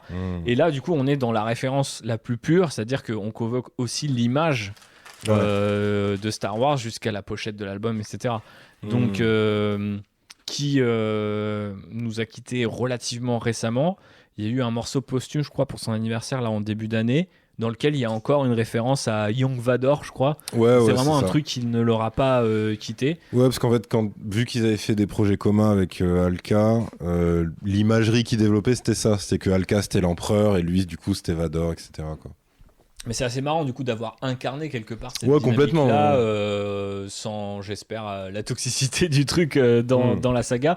Mais en tout cas, c'était un rapport que moi, je trouvais hyper talentueux. Allez voir la grogne qu'il a fait tout seul, je crois, je trouve assez incroyable. Et donc, si vous ne le connaissez pas, c'est le moment de le découvrir. Mais en tout cas, effectivement, au moins 8 références. Il y a un autre rappeur que j'aime beaucoup aussi, mais qui, je crois, s'est plus ou moins retiré un petit peu de la circulation, Eden Dillinger. Ah, d'accord. Donc, moi, j'aurais pas pensé. Très loin de, on va dire, les phares, les trucs un peu à la mode, mais qui à l'époque a commencé avec Django, avec d'autres, donc qui était un petit peu plus à la mode sur le... J'appelle ça le rap YouTube, Yerim, je sais pas si c'est vraiment très crédible, mais pas au sens où c'est des youtubeurs, mais c'est-à-dire c'est vraiment du rap qu'on découvre sur YouTube et on se dit putain, le mec est chaud, et puis on commence à grinder un petit peu la discographie du gars. 8 références aussi. Donc ils sont à égalité. Après, ce que je trouve assez intéressant avec Louvrezval en particulier, c'est qu'il a vraiment développé l'image autour de ça. Il y a, de la même manière qu'il y a une interview Yerim Karis, il y a une interview Mehdi Maizi Louvrezval où il parle beaucoup de Star Wars et où lui dit légitimement, tu vois, en mode moi mon Star Wars c'est la prélogie, et donc elle est assez intéressante cette interview à plus d'un titre, et il y a énormément de morceaux qui font référence en fait à la saga aussi dans ce qu'elle a un petit peu de triste, et lui il parle de ça d'ailleurs en disant justement la tragédie, le destin d'Anakin est un peu badant quoi quelque part, et c'est ça qui l'inspire. Donc effectivement beaucoup de références à Anakin Skywalker, à son sabre laser, à la Force, mais aussi au Wookiee, à Tatooine, donc peut-être moins riche, très porté sur le personnage de Vador, même si quelque part à Étoile Noire, la pochette c'est Mustafar, c'est le château de Vador, mais c'est aussi un peu la dégaine d'un inquisiteur / de Kylo Ren, donc c'est quand même quelque chose d'un peu plus moderne. Est-ce que vous auriez d'autres candidats à suivre, peut-être qui vous viennent en tête ? Donc là, ça veut dire qu'il en manque 5 encore ? Bah, si on veut aller plus loin, parce que tu vois, il y a beaucoup d'ex-aequo, mais effectivement, peut-être certains qu'on a cités. Ouais, donc Freeze du coup. Freeze est effectivement. Mais lui, parce que lui, en fait, ça doit être qu'il a multiplié les trucs sur l'Empire et les Skywalker, je pense que ça doit être ça. Là où il faut reconnaître à Freeze, ce qui est à Freeze, c'est qu'il y a des références assez pointues. Ouais, ça pour le coup, ouais. Donc j'ai envie de citer effectivement Padawan, Sith, Wookiee, La Menace Fantôme, le nom de son projet effectivement aussi. Harrison Ford, donc des citations un peu extra-diégétiques dont on parlait, je ne sais plus qui de vous deux, Yerim ou GB, faisait allusion à ça. Donc on cite George Lucas, on cite aussi Marche Impériale, quelque part aussi, c'est un peu extra-diégétique, c'est le nom d'un morceau de musique. Mais donc effectivement, Harrison Ford, Vador et Comte Dooku, là aussi. Mais ma préférée est de loin. Donc sur la prod comme McGregor et le général, qui est ouvert à l'interprétation. Oui, bien sûr. Donc le général pourrait être Général Grievous, McGregor pourrait être Obi-Wan Kenobi. Mais quel est l'autre sens possible, Yerim ? C'est Tandem, donc groupe de rap français emblématique d'Aubervilliers, qui était composé de 2 membres, McTayer alias le général et McGregor. Donc, alors qui s'écrit avec un K mais qui se prononce, tu vois, phonétiquement, ça se confond. Et donc là, il y a une il y a le richesse double sens qui fait exprès. phonétique. évidemment. Et je pense que c'est l'une des meilleures punch que j'ai référencées dans le double film. sens, c'est tiroir, quoi, parfait. c'est une étagère. Ouais. Ouais, non, j'aime beaucoup effectivement ça. Très belle image par ailleurs, JB. On parlait de Django tout à l'heure. Là, je le cite juste brièvement par rapport aux références qui sont assez brillantes. J'aurais glissé tout comme celui qui porte trop de midi-chlorien, tu vois. Genre ça, c'est, tu vois, c'est une ouais, référence c'est mignon. assez sympa. Donc effectivement, Freeze était Dans le dedans. côté double sens, voire triple sens, t'as Vust qui a dit j'aime les pétards bien chargés. Vas-y, explique-nous parce qu'on est trop en fait, loin, là. ça peut être un joint bien chargé, Ouais, ça peut être un cul et Bien ça peut être chargé. un flingue. oui. Bah ça fait 3 sens en fait. Ouais, mais il n'y a pas de Star Wars. Non, il n'y a aucun rapport avec Star Wars. Ok. J'ai juste envie de le dire.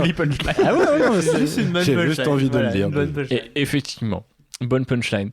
Et maintenant, il faudrait trouver la même, mais avec du Star Wars dedans, C'est vrai. si ça Un existe. blaster, hein. Mais là, vous Oui, trouvez. Mais du coup, Oui, ça on nique perd le les truc, deux. Non, mais là, On perd quelque les part. deux. Là que tu vois George Lucas, pas ouf quand même. hein. Pas ouf. Les références sont finalement assez banales. Non, mais Freeze, là, avec cette espèce de double celui-là, McGregor celle-là, général, était est très quand, même, maligne, est quand même assez lourd. Du coup, le dernier dans la liste serait effectivement Seth Gecko, avec quand même 5 références, ce que je dirais honorable. Et donc, avec un petit peu de tout, et notamment pas mal de Han Solo. Dans ce côté baroudeur justement. Ouais, ce qui lui correspond bien pour le coup. Ouais. Bah complètement. Et donc effectivement, mais on a aussi du Jedi, du R2D2, du Han Solo, du Anakin Skywalker et du Yoda. Donc finalement quelque part on a toute une galerie de personnages qui est invoquée par l'ami Seth, l'ami Gecko, je ne sais pas comment dire. Alors, je veux quand même en profiter pour faire un shout-out Vas-y. à Club des Losers. Oui. Parce que du coup, Ah bah oui, bien peut-être sûr. que ça empile pas énormément de références, mais il y a quand même un morceau entier qui est Des dédié fois, au c'est la personnage. Est-ce que ce serait pas le seul à faire référence à Grido C'est Je veux dire, le vrai- seul et unique. C'est en tout cas la seule référence que j'ai trouvée. C'est vrai Ok. que Grido, doit pas y en avoir énormément. Mais et parce du- qu'il y a énormément de I shot first like Solo, tu Solo, vois, mais du oui, coup c'est tu ça. vas Mais pas en avoir fait, Grido. on oublie le mais mec voilà, qui s'est mais pris il y a- le. voilà, il y a personne qui dit je me veut- suis fait veut se tirer poser dessus non, comme Grido. voilà, personne veut être la victime en fait dans cette histoire. Et les seuls qui veulent être la victime, c'est Club des Losers, justement. Parce que c'était le concept. C'était le évidemment. concept. Et donc, Incel ou nerd, ou les deux. voilà, bah eux, c'est clairement Incel. Je me posais la question sur Freeze Corleone, Incel, nerd, dans la dichotomie. Bon, Incel, hein. Mais du coup, ouais, Club des Losers, un morceau entier qui s'appelle 1 minute à l'écran Ouais. et qui est hilarant et que vraiment, je vous conseille d'aller regarder. Et qui est trouvable que sur YouTube par qui est contre, trouvable il que sera sur pas dans la YouTube, playlist ouais, du coup, c'est- désolé. C'est vraiment un truc. C'est les rappeurs YouTube de tout à Un l'heure. obscur truc de mixtape où donc t'as deux rappeurs qui parlent à la deuxième personne directement à Grido qui est mort et ils sont C'est très l'oraison en colère. funèbre de ce pauvre voilà. Grido. Et ils sont vraiment en colère contre lui parce qu'ils lui disent putain pourquoi tu t'es laissé tirer dessus comme ça, pourquoi as-tu tant hésité. Exactement. Mais Devant très Han bon Solo. morceau que Donc, tu m'as très, fait très bon découvrir à l'occasion de la préparation de ce podcast et je Stupide t'en petit homme vert. remercie. Quels seraient les personnages qui sont les plus cités du coup dans le rap français? Il y a pas mal d'indices par rapport à ce qu'on a dit de nos différents Genre dans l'ordre. top. Ouais, dans Mm. l'ordre, dans un petit top 5. Anakin. Anakin top 1. Mais Avant- Brigitte, Attends, comment attends 2 secondes. Anakin Est-ce que avant ça veut Vador. dire qu'on fusionne Anakin et Non. Vador ou est-ce que d'accord, Ah ok, oui. ok, Mais donc ok. il y a plus de Anakin que de Que de Vador. Vador. Il y a plus d'Anakin. Alors, intéressant. Il y a plus de Vador dans le rap américain qu'il n'y a d'Anakin dans le. Enfin, en fait, les Américains font plus référence à Vador Ok. et les Français font plus référence à Anakin. Est-ce que ça veut dire que les Américains, dans ce côté un petit peu fermé, n'ont pas voulu accueillir la prélogie à bras ouverts alors que nous, Français, quelque part, intellectuels, nous Non, savons- c'est que nous on embrasse la loose du perso, tu vois. Ouais, je pense Il y a qu'il y a- vraiment ce côté, ah il est comme nous, lui, Ah, il il a est tout comme nous. raté. Donc effectivement, Anakin, top 1, donc première référence parmi les personnages, mais Vador est un autre personnage qui est cité en top 3. Donc là, il vous manque un numéro 2. Luke. Obi-Wan, Ah bah oui. Non. Yoda. Yoda. Oui, Yoda est dans le top 2. Ah ouais, j'aurais cru, non mais j'aurais cru Obi-Wan parce que non mais là Exclusivement, j'ai tous la, fait donc la à un moment, sagesse, tout ça. Effectivement, alors du coup, Anakin, Yoda, Vador, donc on a le top 3. On a parlé de Obi-Wan, donc c'est top le 4. 4, ok. Luke, top 5. Et il en reste 2. L'empereur. Effectivement, Palpatine, du coup, si on prend On le fusionne nom. Palpatine et l'empereur. cette Ouais, fois là j'ai Ouais, j'ai ok. fusionné parce que pour le coup. Bon après, Mais il en manque attends, encore, hein. Alors attention, j'ai pas pris tous les morceaux où Al Capote dit l'empereur parce que sinon il, Oui, il- non, bien il- sûr, bien il sûr. gagne largement. Mais quand il cite Palpatine explicitement, et du coup il Non, puis l'amène. même, il avait fait son deuxième street album qui devait s'appeler L'Empereur contre-attaque, enfin, avec Oui. la cover En plus, complètement dégueulasse, tu vois, avec des montages de vaisseaux spatiaux. Ah, la belle époque, quoi. C'était Vraiment, incroyable, bien sûr. les trucs néochromes les dégueux. pochettes Ouais, Ouais, voilà, ça, tu toujours, connais. ouais. C'était nos pen and pixels à nous, tu vois. Et quel serait Donc ça veut dire le qu'il en dernier manque un dernier quand même. Ouais. Ça... Parce que non, pour moi, ça peut pas être Leia. Non, c'est un personnage qui n'est pas fait de chair et de sang. R2D2. Effectivement, Ok. R2D2. Et qu'en est-il du coup à votre avis des différents concepts. objets / concepts, ouais. Ah bah, côté obscur, non? Alors le côté obscur est cité, ouais, top 3, Ouais. donc troisième dans le top 3 sur le podium, effectivement, mais La force. la force du coup deuxième sur ce fameux podium, et il vous manque le C'est premier. le sabre. le Les sabre, Jedi, c'est le sabre, voilà, c'est la c'est teub. C'est C'est le la sabre teub laser. Teub laser est bien présente. Et ensuite, on enchaînera sur Sith, Jedi, qui sont vraiment au coude à coude, étoile noire, etc. Mais là, on voit que l'étoile noire est bien moins populaire que Il y a un peu l'autre de côté de l'Atlantique. Faucon Millennium. Faucon Millennium, j'ai relevé comment s'appelle ce groupe Faucon Millennium, nanana, Command Solo, merde, j'ai perdu le nom, l'or du commun, ça y est, j'ai trouvé. Très bien. Effectivement, et puis oui, il y avait 2-3 références au Faucon, mais pas au point d'être listé. Effectivement, j'ai 4 références au Faucon dans mon tableau Excel. J'ai Ouais, Action ouais. Man de Lelo et en feat avec Wit, Faucon Millennium. Il y a effectivement l'ordre du commun et Booba, à quel moment? Je sais pas pourquoi. C'est sur un feat avec Caris, mais c'est pas Kalash. C'est Criminal League, je crois. Tu penses qu'il y a une référence au Faucon Millennium? Ouais, il me semble. Criminal League sur genius.com pour avoir les meilleures explications finalement. Je fais un petit peu de pub comme ça, voilà. Je tape CTRL F Faucon et je trouve quoi? Oui, effectivement, vole au-dessus d'un nid de Fez Chonzu Faucon Millennium vaisseau. Effectivement, Ouais, bien, c'est ça. bien vu Yerim. Grosse ref du coup qui n'est peut-être pas dans le pas dans la playlist alors Ouais, mais parce que je pense que dans tes trucs, ça devait être moins les mixtapes, parce que sinon tu te retrouves avec probablement 1500 morceaux. ouais, Donc, c'est vrai que j'ai dû faire un choix à un certain moment pour que ce podcast soit faisable, et vu qu'on l'a fait 2 fois quelque part. S'il y a une troisième, on va monter à 10 000 sons. Ça va être... Effectivement, du coup, en plus, C'est interminable. je trouve même pas, tu vois, le titre sur les plateformes de streaming. Ah ouais, d'accord, donc, c'est peut-être aussi pour ça. Mais effectivement, vous saurez qu'il s'ajoute effectivement à la liste. Alors du coup, ça en donne une pour Booba et une pour Caris quand il y a un feed. Donc finalement, au final, ils sont. Ouais, mais après c'est pareil. Enfin, je pense que entre ces featuring obscurs et des sombres mixtapes, tu dois avoir des trucs improbables d'Al Capote, introuvables. Sur, Oui, bien sûr. même Style sur- dégueu, tu vois, vraiment des truc. trucs. Mais après, mais ça, je crois que je te l'avais dit la dernière fois, donc peut-être que tu l'as déjà ajouté. Mais il y a un autre artiste qui avait appelé son album, je crois carrément, Étoile Noire, qui est un Marseillais qui s'appelle Graya. Ça me dit rien. Attends, je vérifie pour pas te dire de conneries. Ça s'écrit comment? Graya, et oui, il a un album qui s'appelle L'Étoile Noire, qui était sorti, je sais plus là pour le coup, je dirais il y a 2 ans et demi, un truc ouais, comme ça. L'étoile noire, ok. Et en fait, donc il avait Oui. fait une... Tu m'en Voilà. avais parlé parce que j'ai ajouté 2-3 morceaux. Enfin, j'ai écouté l'album et j'ai écouté les morceaux qui faisaient spécifiquement référence Ouais, à Star voilà. Wars. T'en avais un qui s'appelait la Castellane 4, je c'est crois. ça qui est dans la Parce que donc playlist. la Castellane, c'est sa cité, qui est une grosse cité marseillaise. Et donc lui, son parallèle, c'est de dire, voilà, la Castellane, c'est l'étoile noire. Et donc le refrain, c'est la Casté, c'est l'étoile noire, les scooters, les vaisseaux spatiaux. Anakin tient le réseau. Enfin, tu vois, il déroule le truc. En fait, Il file la métaphore. il te décrit un four concrètement, mais avec que des parallèles Star Wars sur le refrain. Donc Très, très ça, bien. c'est marrant, quoi. Et dans la playlist, donc à retrouver sur Spotify et Deezer en fonction de votre position par rapport à la Startup Nation. Terminons ce podcast avec cette partie que j'ai intitulée Nouvelle génération, nouvelle collection, mais en fait on s'en bat les couilles parce que vous n'avez pas le conducteur sous les yeux. Donc effectivement en France on a remarqué d'après ce quiz que y a une nouvelle génération qui a grandi sous la prélogie, qui est un petit peu fascinée par la saga et qui donne dans des références toujours plus Mais qui maintenant pointues. sont pas vraiment, enfin sont plus la nouvelle génération. Bah oui, d'aujourd'hui, c'est en ça. fait. C'est-à-dire qu'en fait, après, je vous renvoie à la superbe vidéo de Masqué Où va le rap, c'est ça, je crois. Ouais, c'est ça. Et où effectivement on est quelque part à l'heure où on enregistre ce podcast, il On est déjà mort obsolète. en fait. Quand vous nous écouterez, clairement. Exactement. Voilà, Donc Je vais mixer le truc dans 3-4 jours, donc ça sort pas avant une semaine. c'est terminé. Hein. c'est dead, hein. Je pense que on on est sera des giga ringards. Ah ouais, face il à y aura la... clairement un chat qui urinera sur ma tombe. Enfin, je veux dire, c'est terminé. Quoi. On est à l'enf. Bref, effectivement, énormément de nouveaux quelque part adeptes de la citation. Donc il y en a certains qu'on a déjà invoqués. Benji préfère dire zadiste après. Voilà, effectivement.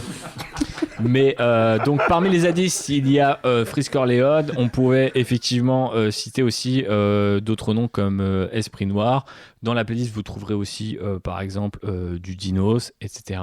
Les références se multiplient et vont chercher à des trucs toujours un peu plus pointus. Je crois Il y a aussi du Maître Gims dans la playlist. Hein. Vous Ouais, n'êtes pas à l'abri. Non, mais il y a de tout. Mais je pensais aussi à, par exemple, tu vois, Vald qui fait référence directement à George Lucas et au fait qu'il s'est enrichi avec les figurines, tu vois. Enfin, je veux dire. Incel. Ok. Bref, du coup, Star Wars continue d'être cité aujourd'hui, ça c'est certain. C'est un peu du racisme anti-blanc ce que tu viens de faire. Ce podcast va finir par être annulé, je le confirme. On n'a pas dit Incel sur Gringe et Eminem, donc c'est bon. Ah, c'est vrai. Mais on va en parler de Gringe en plus, normalement, sur justement. Mais oui, mais justement, enfin, ouais, j'en arrivais du coup, à la saga qui continue d'être citée, malgré le fait que, bah, justement, on a ce problème par rapport à la postlogie. Est-ce qu'elle a laissé une empreinte dans la culture populaire ou non? Si on en croit le rap, globalement, Kylo Ren, son impulsivité, son sabre laser peut-être, le reste un peu moins. Il n'y a pas de référence à Rey, il n'y a pas de référence à... Finn, pas du tout. Rey, voilà. pas du tout. Poe, pas du tout. Et j'ai pas revérifié. Il y a Kylo Ren et Mandalorian, ouais, en parce qu'il y a le côté, je pense, badass qui est le plus parlant. Et on a la même chose que Boba Fett, c'est un design plus c'est qu'un un design. personnage en fait. C'est un design. Ouais, bien sûr. Parce c'est une qu'effectivement, armure, c'est ça. tu vois, il y a un truc visuel en fait. D'accord. Et alors, j'ai pas revérifié, je l'avais fait avant la première version de ce podcast, je l'ai pas refait. Mais je m'étais dit peut-être bébé Yoda, il y a des trucs, et en fait, même toujours pas pas vraiment. trouvé, moi-même Y a pas- vérifié à l'heure où on enregistre ce podcast, il n'y a pas de référence à Baby Yoda. Personne n'a cité Baby Yoda. Et effectivement. Alors que pour le coup, le côté viral, tu vois, ça aurait pu, vraiment, mais même pas. Enfin, t'as le côté détachement presque des intérêts qui sent, et effectivement, si après, je sais pas si t'es. Non, t'avais peut-être pas fini. Parce que sinon, Non, j'allais vas-y. embrayer sur les refs à Kylo Ren. Ouais, vas-y, embraye sont- sur les Ren à ok. Kylo Ren. On est sur la nouvelle génération, Ouais. enfin la toute dernière génération, C'est qui ça. sera pas la toute dernière au moment où on sortira ce podcast, si on en croit masqué. C'est là que le rap est quand même assez cohérent avec le grand public de manière générale. C'est-à-dire que Ces gens sont comme nous, en fait. C'est très fort. En fait, tu vas pas citer un truc que les gens aiment pas en fait. Non, mais oui, en gros, c'est ça. C'est-à-dire que de la postlogie, il reste quand même pas grand-chose. Quand on parle à nos amis, à nos connaissances, à nos parents, à nos familles, etc., qui sont pas forcément des geeks ou des incels, hein, je rappelle la dichotomie. Soit l'un, soit l'autre. Et en fait, il reste pas grand chose. Et globalement, ce qui reste, c'est soit. Alors, il reste quand même pas mal Baby Yoda, mais je pense que le rap a quand même un problème d'image où globalement, tu vas pas citer Baby Yoda. Ah, mais tu vois, alors j'imagine un truc. Si, franchement, tu pourrais avoir le côté un peu Golemont, je danse comme Baby Yoda. Ouais, enfin, ta tu mère me pourrais- kiffe comme Baby Yoda, tu vois, c'est le genre de Ouais, choses qui pourrait ouais, passer. je te jure, Ça ouais. pourrait fonctionner un de ces jours. Et il reste quand même Kylo Ren. Et je pense qu'il reste d'autant plus Kylo Ren que Adam Driver est vraiment le Harrison Ford de cette postlogie. C'est-à-dire, c'est vraiment l'acteur qui sort la tête de l'eau et qui, lui, va avoir une bête de carrière. Alors, Oscar Isaac avait déjà une bonne carrière avant et il continuera d'avoir une bonne carrière dans les films indés, etc. Mais Puis vraiment, après, il y a juste une meuf et un Renoir, quoi, donc c'est pas. donc Hollywood va pas trop apprécier ce genre de truc, quoi. Mais non, mais Bah, la partie incel des rappeurs, ça ils aiment pas trop, tu vois. bah, c'est sûr que pour citer Ray, c'est un peu compliqué quand on est un incel, quoi. Mais Si, tu peux faire grave des jeux de mots. avec Ray. Bah oui. Bah, si Je- t'es si j'attends t'es les Caris exemples. ou Al Capote, tu peux faire des Tu peux trucs. trouver un truc. Oui, ouais, il ouais. a Tu peux Ray, trouver oui. un petit truc, Voilà. quoi. Mais non, après, alors moi, j'avoue que j'ai pas vraiment la même analyse que toi, dans le sens où même les rares fois où Kylo Ren est cité, sauf Alka, parce que lui, c'est vraiment le côté t'existes, t'as le droit d'être cité. Tu vois, il n'y a pas de voilà. Les droits à C'est citation. dans ouais, c'est Star ça, Wars, c'est bon. Concrètement, je pense que il a pris peut-être le seul aspect positif que le grand public a retenu de Kylo Ren, c'est-à-dire le premier design de son premier sabre, qui faisait très médiéval, artisanal, bizarre et tout, avec le côté sabre laser, mais en même temps un peu enflammé. Enfin, tu vois. Donc il y avait ce côté-là. sa rime, elle est basée que sur ça. Il parle pas du personnage ou quoi que ce soit. Et les 2 seuls autres que j'ai trouvés, en tout cas dont je me rappelais la première fois, et après j'en ai pas trouvé d'autres, donc s'il y en a d'autres, c'est possible, mais ils m'ont échappé. C'était effectivement Yanis, qui était pour le coup jeune rappeur, donc nouvelle génération, qui lui peut correspondre à ce que tu décrivais, mais qui est totalement négatif sur Kylo Ren, parce que lui c'était ils révisent tous mes solos par peur de finir par terre sur un feat écrit en un quart d'heure. T'es ma contrefaçon comme Kylo Ren. Donc en gros, le mec te dit juste, moi je suis Dark Vador, toi t'es le mec qui essaye de m'imiter. C'est quoi le nom de ce morceau, Yerim, c'est pas sur un morceau que je l'ai entendu moi perso, c'est sur un freestyle, c'est le Grunt numéro 52. Ah, donc c'est une session Grunt. Il y avait lui, il y avait, il me semble qu'il y avait NES aussi. Enfin bref. Mais et le mec qui dit ça s'appelle Yanis, avec un V à la place du A. Et après, effectivement, t'as eu Gringe, qui lui l'a remis 2 fois en fait, une fois dans un freestyle et une fois dans un morceau. Et lui, c'est l'association Kylo Ren enfant à problème. C'est-à-dire qu'en gros, dans le freestyle, il disait je serai toujours un enfant à problème comme Kylo Ren, et dans On danse pas, il disait je vais lui faire gosse à problème comme Kylo Ren. Donc c'est vraiment le côté le mec qui emmerde ses parents, qui est compliqué, qui est tourmenté, etc. Mais il est pas pris comme une figure iconique de grand méchant. De glorieux. C'est ça. Ça peut être dans les 2 sens, que ça soit dans le sens menaçant ou dans le sens Luke, le héros et tout ça. Ouais, c'est vraiment pour... C'est pas pour te monter toi plus haut que les autres, c'est pour diminuer les autres en fait. Ouais, c'est ça. Ou alors effectivement le côté casseur-flotteur de Gringe un peu loser qui va assumer ce truc-là de voilà, j'ai des problèmes, je suis bizarre, comme ce pauvre mec, tu vois. Mais il y a pas le côté, tous les autres n'existent pas de toute façon.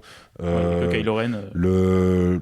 Par exemple, BB-8, à ma connaissance, n'est pas du tout cité. Tu vois, alors que c'est pareil, on pourrait se dire, tu peux faire des rimes très faciles, tu vois. Juste avec le côté ballon de foot, tu peux vraiment faire des analogies complètement débiles et tout. C'est juste qu'en fait, ça n'a pas marqué à ce point-là. Oui, c'est ça, c'est pas vraiment resté dans la... Est-ce qu'il est pas trop tôt aussi ? C'est ce qu'on s'était dit la dernière fois, mais on s'était dit, ouais, mais le problème, c'est qu'au final, Force Awakens, maintenant, ça commence à faire 6 ans, il n'y a toujours pas de trucs. Alors qu'il y a déjà des références au Mandalorian quelque part. Et ouais, c'est ça. Après, pareil, franchement, les références après le premier Matrix ont été presque immédiates quand même, tu vois. Et en vrai, pareil pour le Seigneur des Anneaux. C'est plus diffus, mais c'est très rapide. En fait, la post-logie, beaucoup moins. Beaucoup moins. C'est un peu perçu comme soit un truc un peu sur le côté, c'est-à-dire que s'ils font référence, c'est l'univers de manière un peu lointaine, ou soit c'est vu carrément comme un truc ringard ou pour enfants. Donc il y a vraiment une espèce de distance qui s'est mise, mais qui, pour autant, qui n'est pas rédhibitoire. C'est-à-dire si demain, t'as une série, par exemple c'était le cas avec Mandalorian, ou un nouveau film Star Wars qui arrive et qui a un impact de fou, ouais. C'est pareil, ça va remonter. Mais dans le peut-être rap, pas sur la etc. trilogie, et quelque part, c'est ça aussi qui signe en fait l'ampleur ou le côté un peu brillant de tel ou tel film. C'est un bon thermomètre. Référencé, quoi. Ouais, complètement. Mais de toute façon, pour moi, c'est le défaut de la postlogie de manière générale, c'est que elle est tellement dérivative de surtout la trilogie originale, que même quand tu vas écrire des punchlines, t'as peu de raisons de citer des personnages de la postlogie plutôt que de citer des personnages de la trilogie originale. Si tu veux dire que t'es un voyou dragueur qui conduit des vaisseaux, en fait, tu peux citer Han Solo plutôt que de citer Poe Dameron. Oui, tu vas pas citer la contrefaçon, quoi, tu vois. Voilà, c'est ça. Même toutes les refs, on en rigolait tout à l'heure, mais au final, le grand méchant, ça reste l'empereur. Oui, Donc, ça légitime quelque part. Tu vois, par exemple, comment il s'appelle, le mec qui est une sorte de sous-empereur. Comment c'est son nom ? Snoke. Non, pas Hux. Snoke, c'est vraiment la loose absolue pour le coup. Non, Snoke. pour le rap, il n'existe pas. Oui, bien sûr. Vraiment, il n'y a pas de...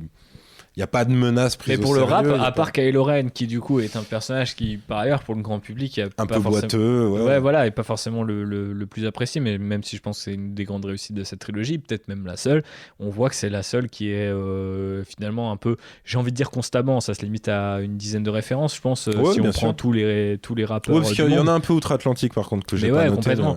Mais ils sont dans la playlist pour le coup, vous pourrez les Et tu vois, découvrir. mais- est-ce que le rap et les rappeurs sont intéressés par une histoire de rédemption? Bah, je pense. Ah, Ah venir si, citer l'histoire de si rédemption. pour le coup, ouais. Parce que tu vois, Luke, t'as vraiment le côté chevaleresque du héros qui lutte contre quelque chose de plus grand que lui et qui réussit à Vador, c'est une surpasser histoire ça. de rédemption. Vador, pour moi, Vador, c'est plus une histoire de chute en fait. Bah, Et Ça de- dépend dans de- quel de- ordre ouais, tu c'est le ça. prends. Ah ouais, mais- j'ai. D'où la différence entre Anakin qui est une histoire de chute et Vador qui est une histoire de rédemption, tu vois. Ah mais j'ai l'impression que Vador, il est pas souvent cité pour la rédemption, tu vois. Oui, c'est Si, vrai. Par parce contre, que c'est vrai. ça pour le coup, le rap peut être intéressé par ça dans le sens où, alors je dis pas que ça va être les références les plus populaires, mais tous les gens qui vont citer, que ce soit le Parrain ou l'Impasse, c'est pas juste pour dire Carlito Brigante et Don Corleone, oh là là, c'est trop des ouf et tout. C'est pour le côté, ils ont essayé de faire le bien et ils sont complètement ratés. Et donc en fait, le côté Bah, Kylo Ren, quoi. carapace, machin, et grand cœur derrière, le rap a tendance à valider ce genre de choses. Ah, c'est vrai La- que le rap cite tout le temps Vegeta et Vegeta c'est ça. Quoi. Ouais, voilà, tu vois.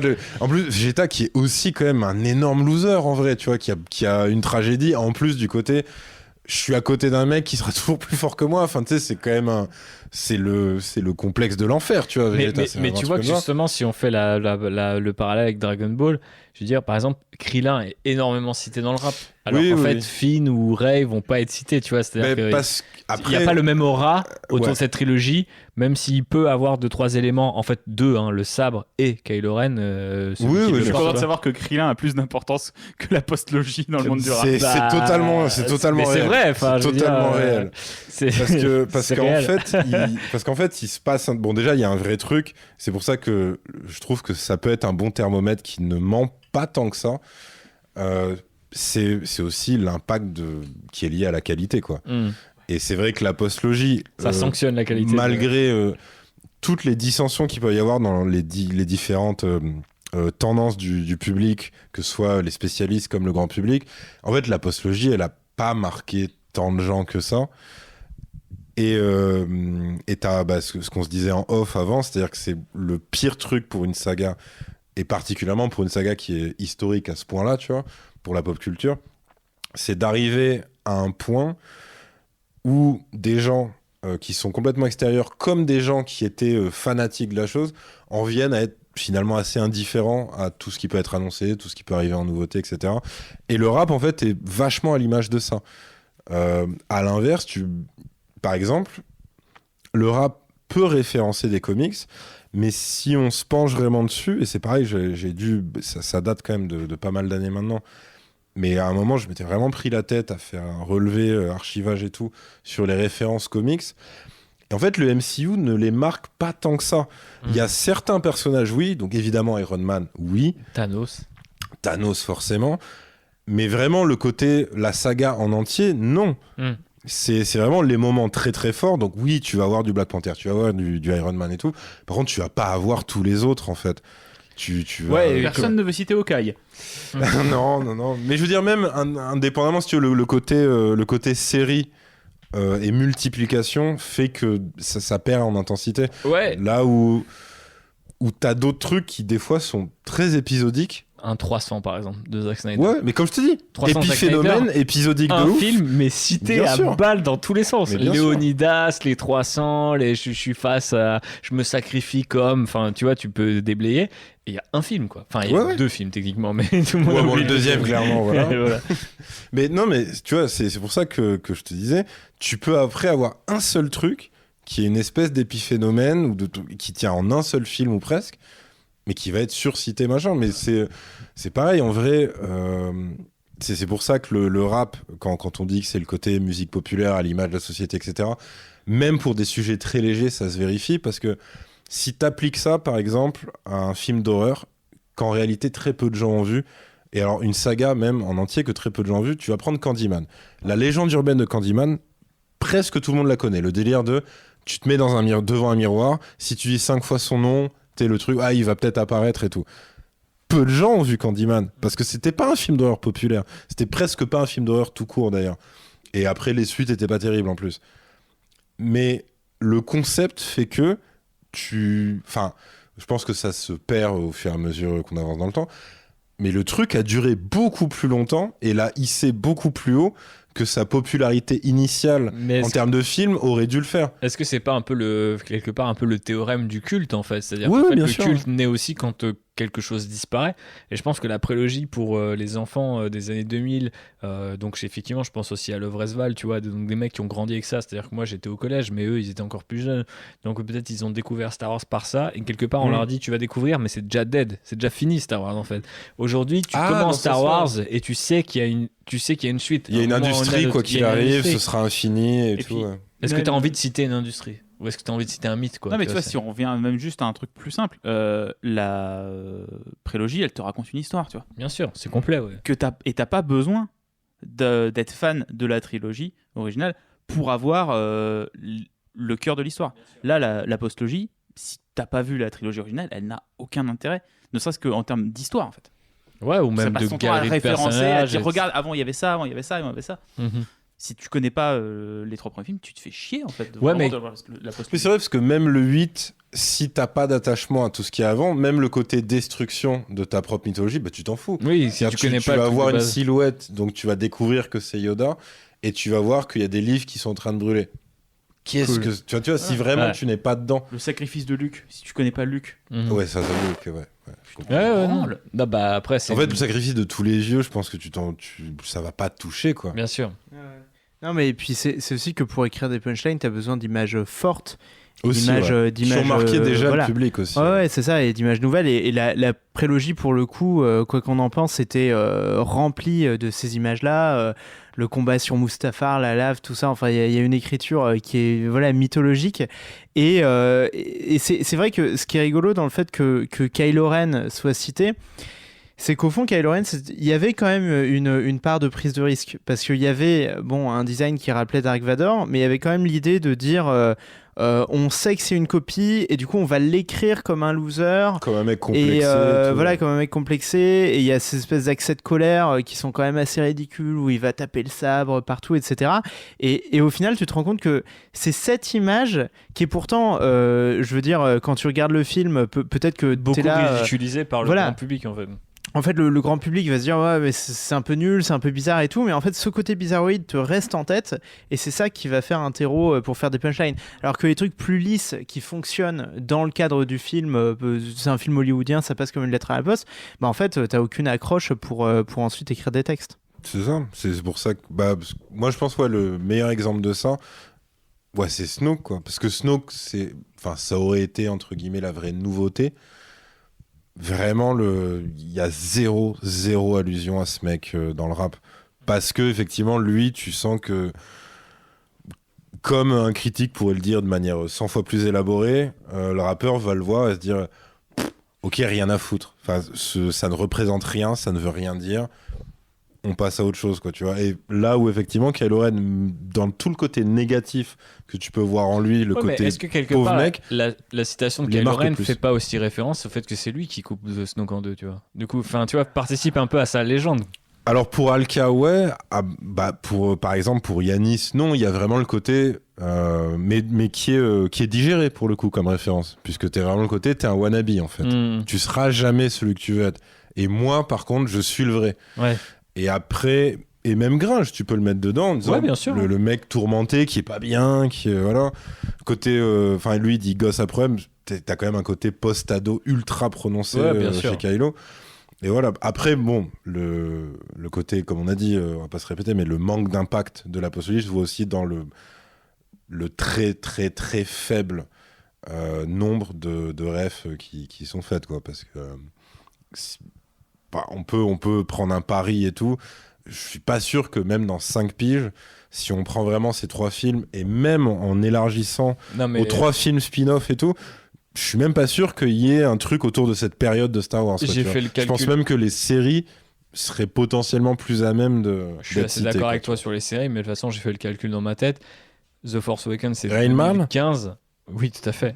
2015, c'était maintenant il y a 8 ans. Enfin, en décembre 2023, on est en 2023 alors on enregistre ce podcast, mais en décembre, ça fera 8 ans.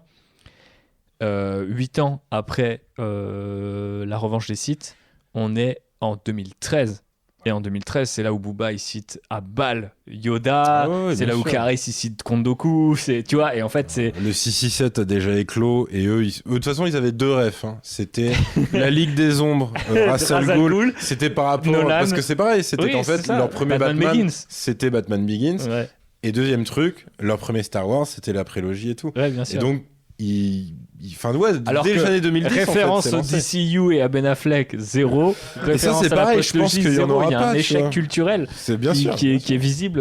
Parce que aussi, c'est pas des films qui accompagnent des gens dans leur adolescence.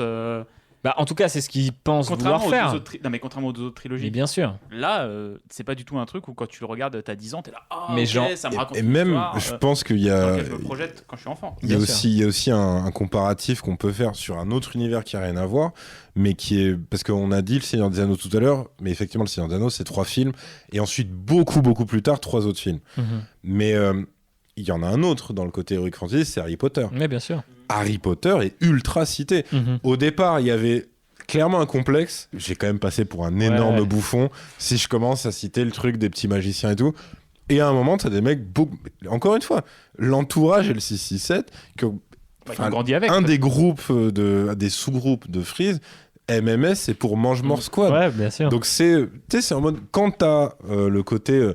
ouais, moi je suis un rappeur hardcore, mais en fait, qu'est-ce qu'il y a? Mes références, c'est ça, tu vois. Ça, ouais. Et qu'après, t'as des mecs qui ensuite sont en plus carrément de la génération d'avant, qui ont une image très rude et tout.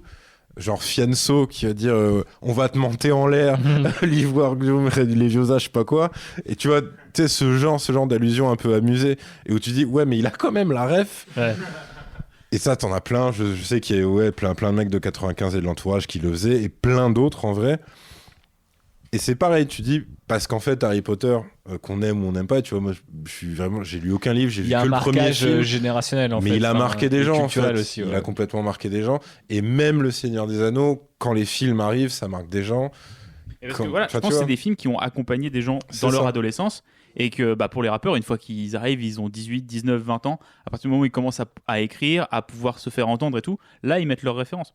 Personne ne fera des références à Finaret. Bah écoute, le pari est tenu, mais je pense que pour boucler la boucle que les auditeurs et auditrices n'ont pas entendu, mais on a parlé en off de c'est quoi ces franchises, tu vois, c'est quoi ces grosses entreprises multimilliardaires qui possèdent en fait ces licences, et qu'il y a un truc qui a changé entre, par exemple, pour prendre Star Wars, puisque c'est un peu le sujet de ce podcast. Le ciné, il a changé. Le ciné a changé.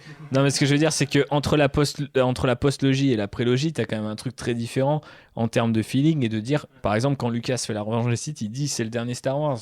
Quand Disney dit The Force Awakens, c'est le premier Star Wars d'une longue série, et on est rentré dans cette ère des franchises qui ne vont pas mourir, c'est-à-dire elles vont sans cesse se rebooter avec plus ou moins de qualité. Et je pense que ça aussi, cette rareté, ou cette absence de entre rareté, guillemets, entre parenthèses, ils l'ont dit. Oui. Ils ont arrêté de le dire à un moment parce que c'était terrifiant à dire comme ça. Mais je sais plus quel représentant de Disney a dit, nous, notre but, c'est que ça ne s'arrête jamais. Jamais, bien sûr. Et puis, quand tu comprends ce que ça veut dire derrière, c'est vrai qu'il y a un côté très glaçant dans le... Mais comment tu peux te sentir investi en fait de cette histoire, de ces personnages et de sa mythologie, quand tu sais qu'elle s'arrête jamais, quand tu sais qu'elle est même pas générationnelle, quand c'est même pas à toi. Parce qu'en fait, quelque part, moi, quand j'ai été voir ces 3 putains de films que sont de la prélogie au cinéma, avec les défauts qu'ils ont, c'est que j'avais vraiment l'impression de vivre un truc.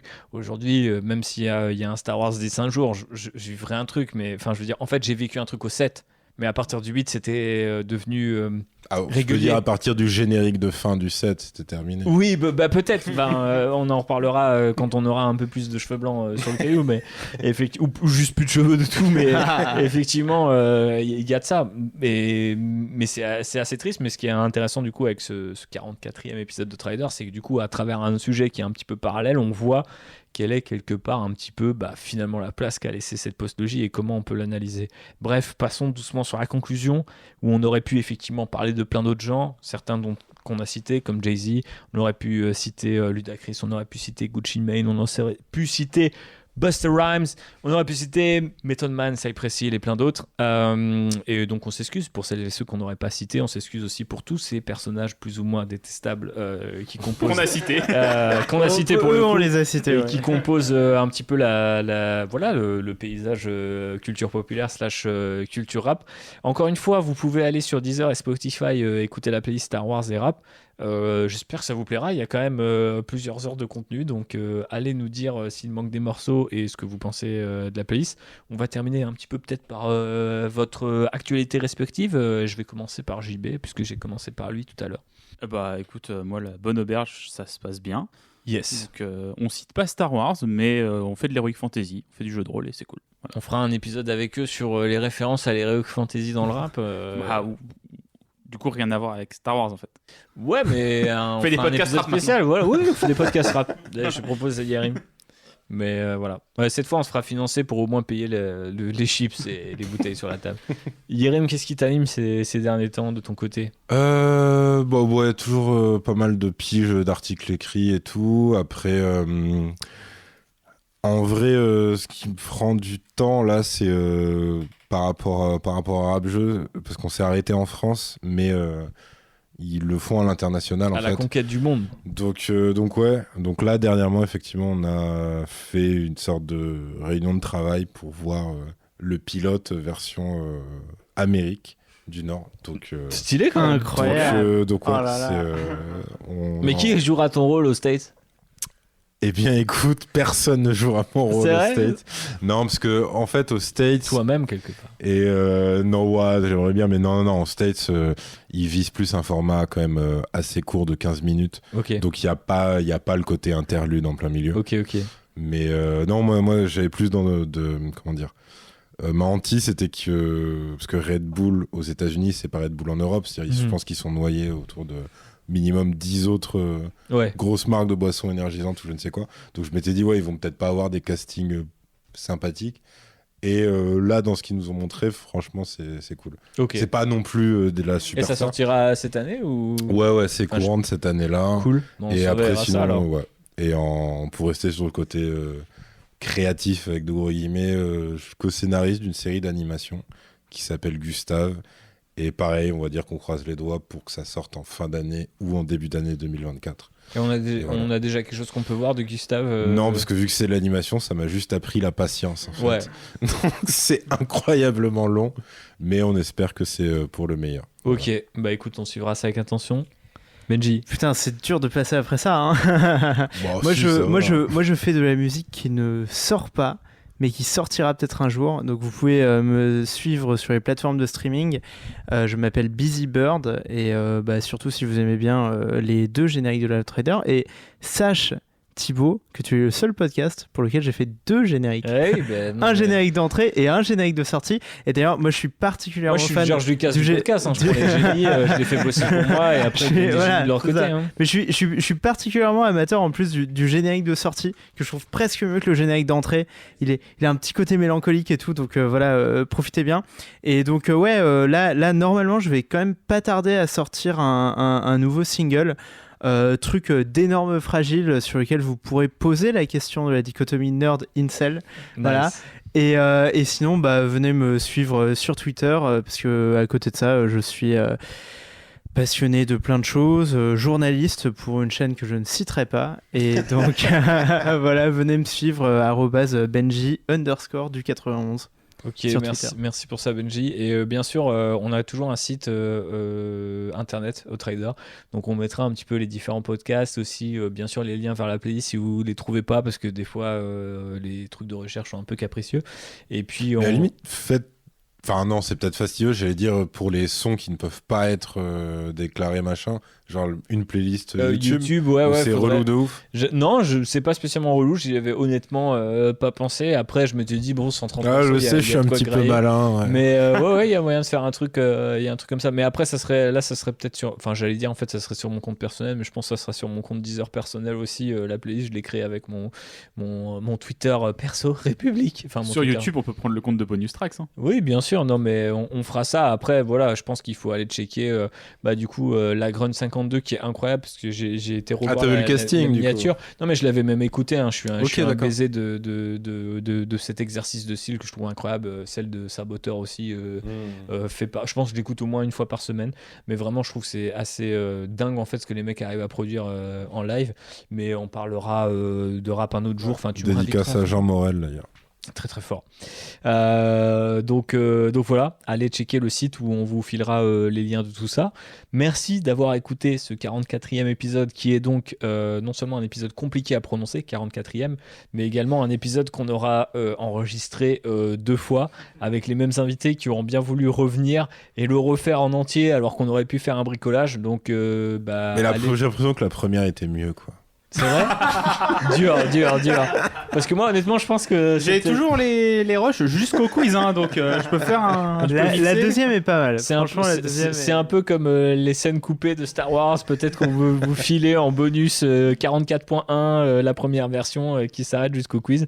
Mais voilà, le sort aura voulu qu'on le réenregistre. J'imagine que c'était peut-être du coup un peu plus digeste parce qu'on connaissait un petit peu nos références mutuelles et qu'on a pu rajouter des morceaux à la playlist. Donc ça, c'est quelque part, c'est toujours positif. Quelque part, c'est nos rééditions à nous. C'est ça, c'est la ressortie, tu vois, deluxe de l'album. C'est ça. Donc, merci de streamer ça très fort, de mettre les étoiles sur les outils qui vont bien, dont Apple Podcast, pour nous faire perdurer. Merci aussi de relayer ce podcast sur les réseaux sociaux et de féliciter JB, Splinter et Benji sur les réseaux sociaux pour leur travail, puisque on ne le dit pas assez, et bien sûr, la Maréto nous le fait oublier, mais ça reste quand même un sacré boulot.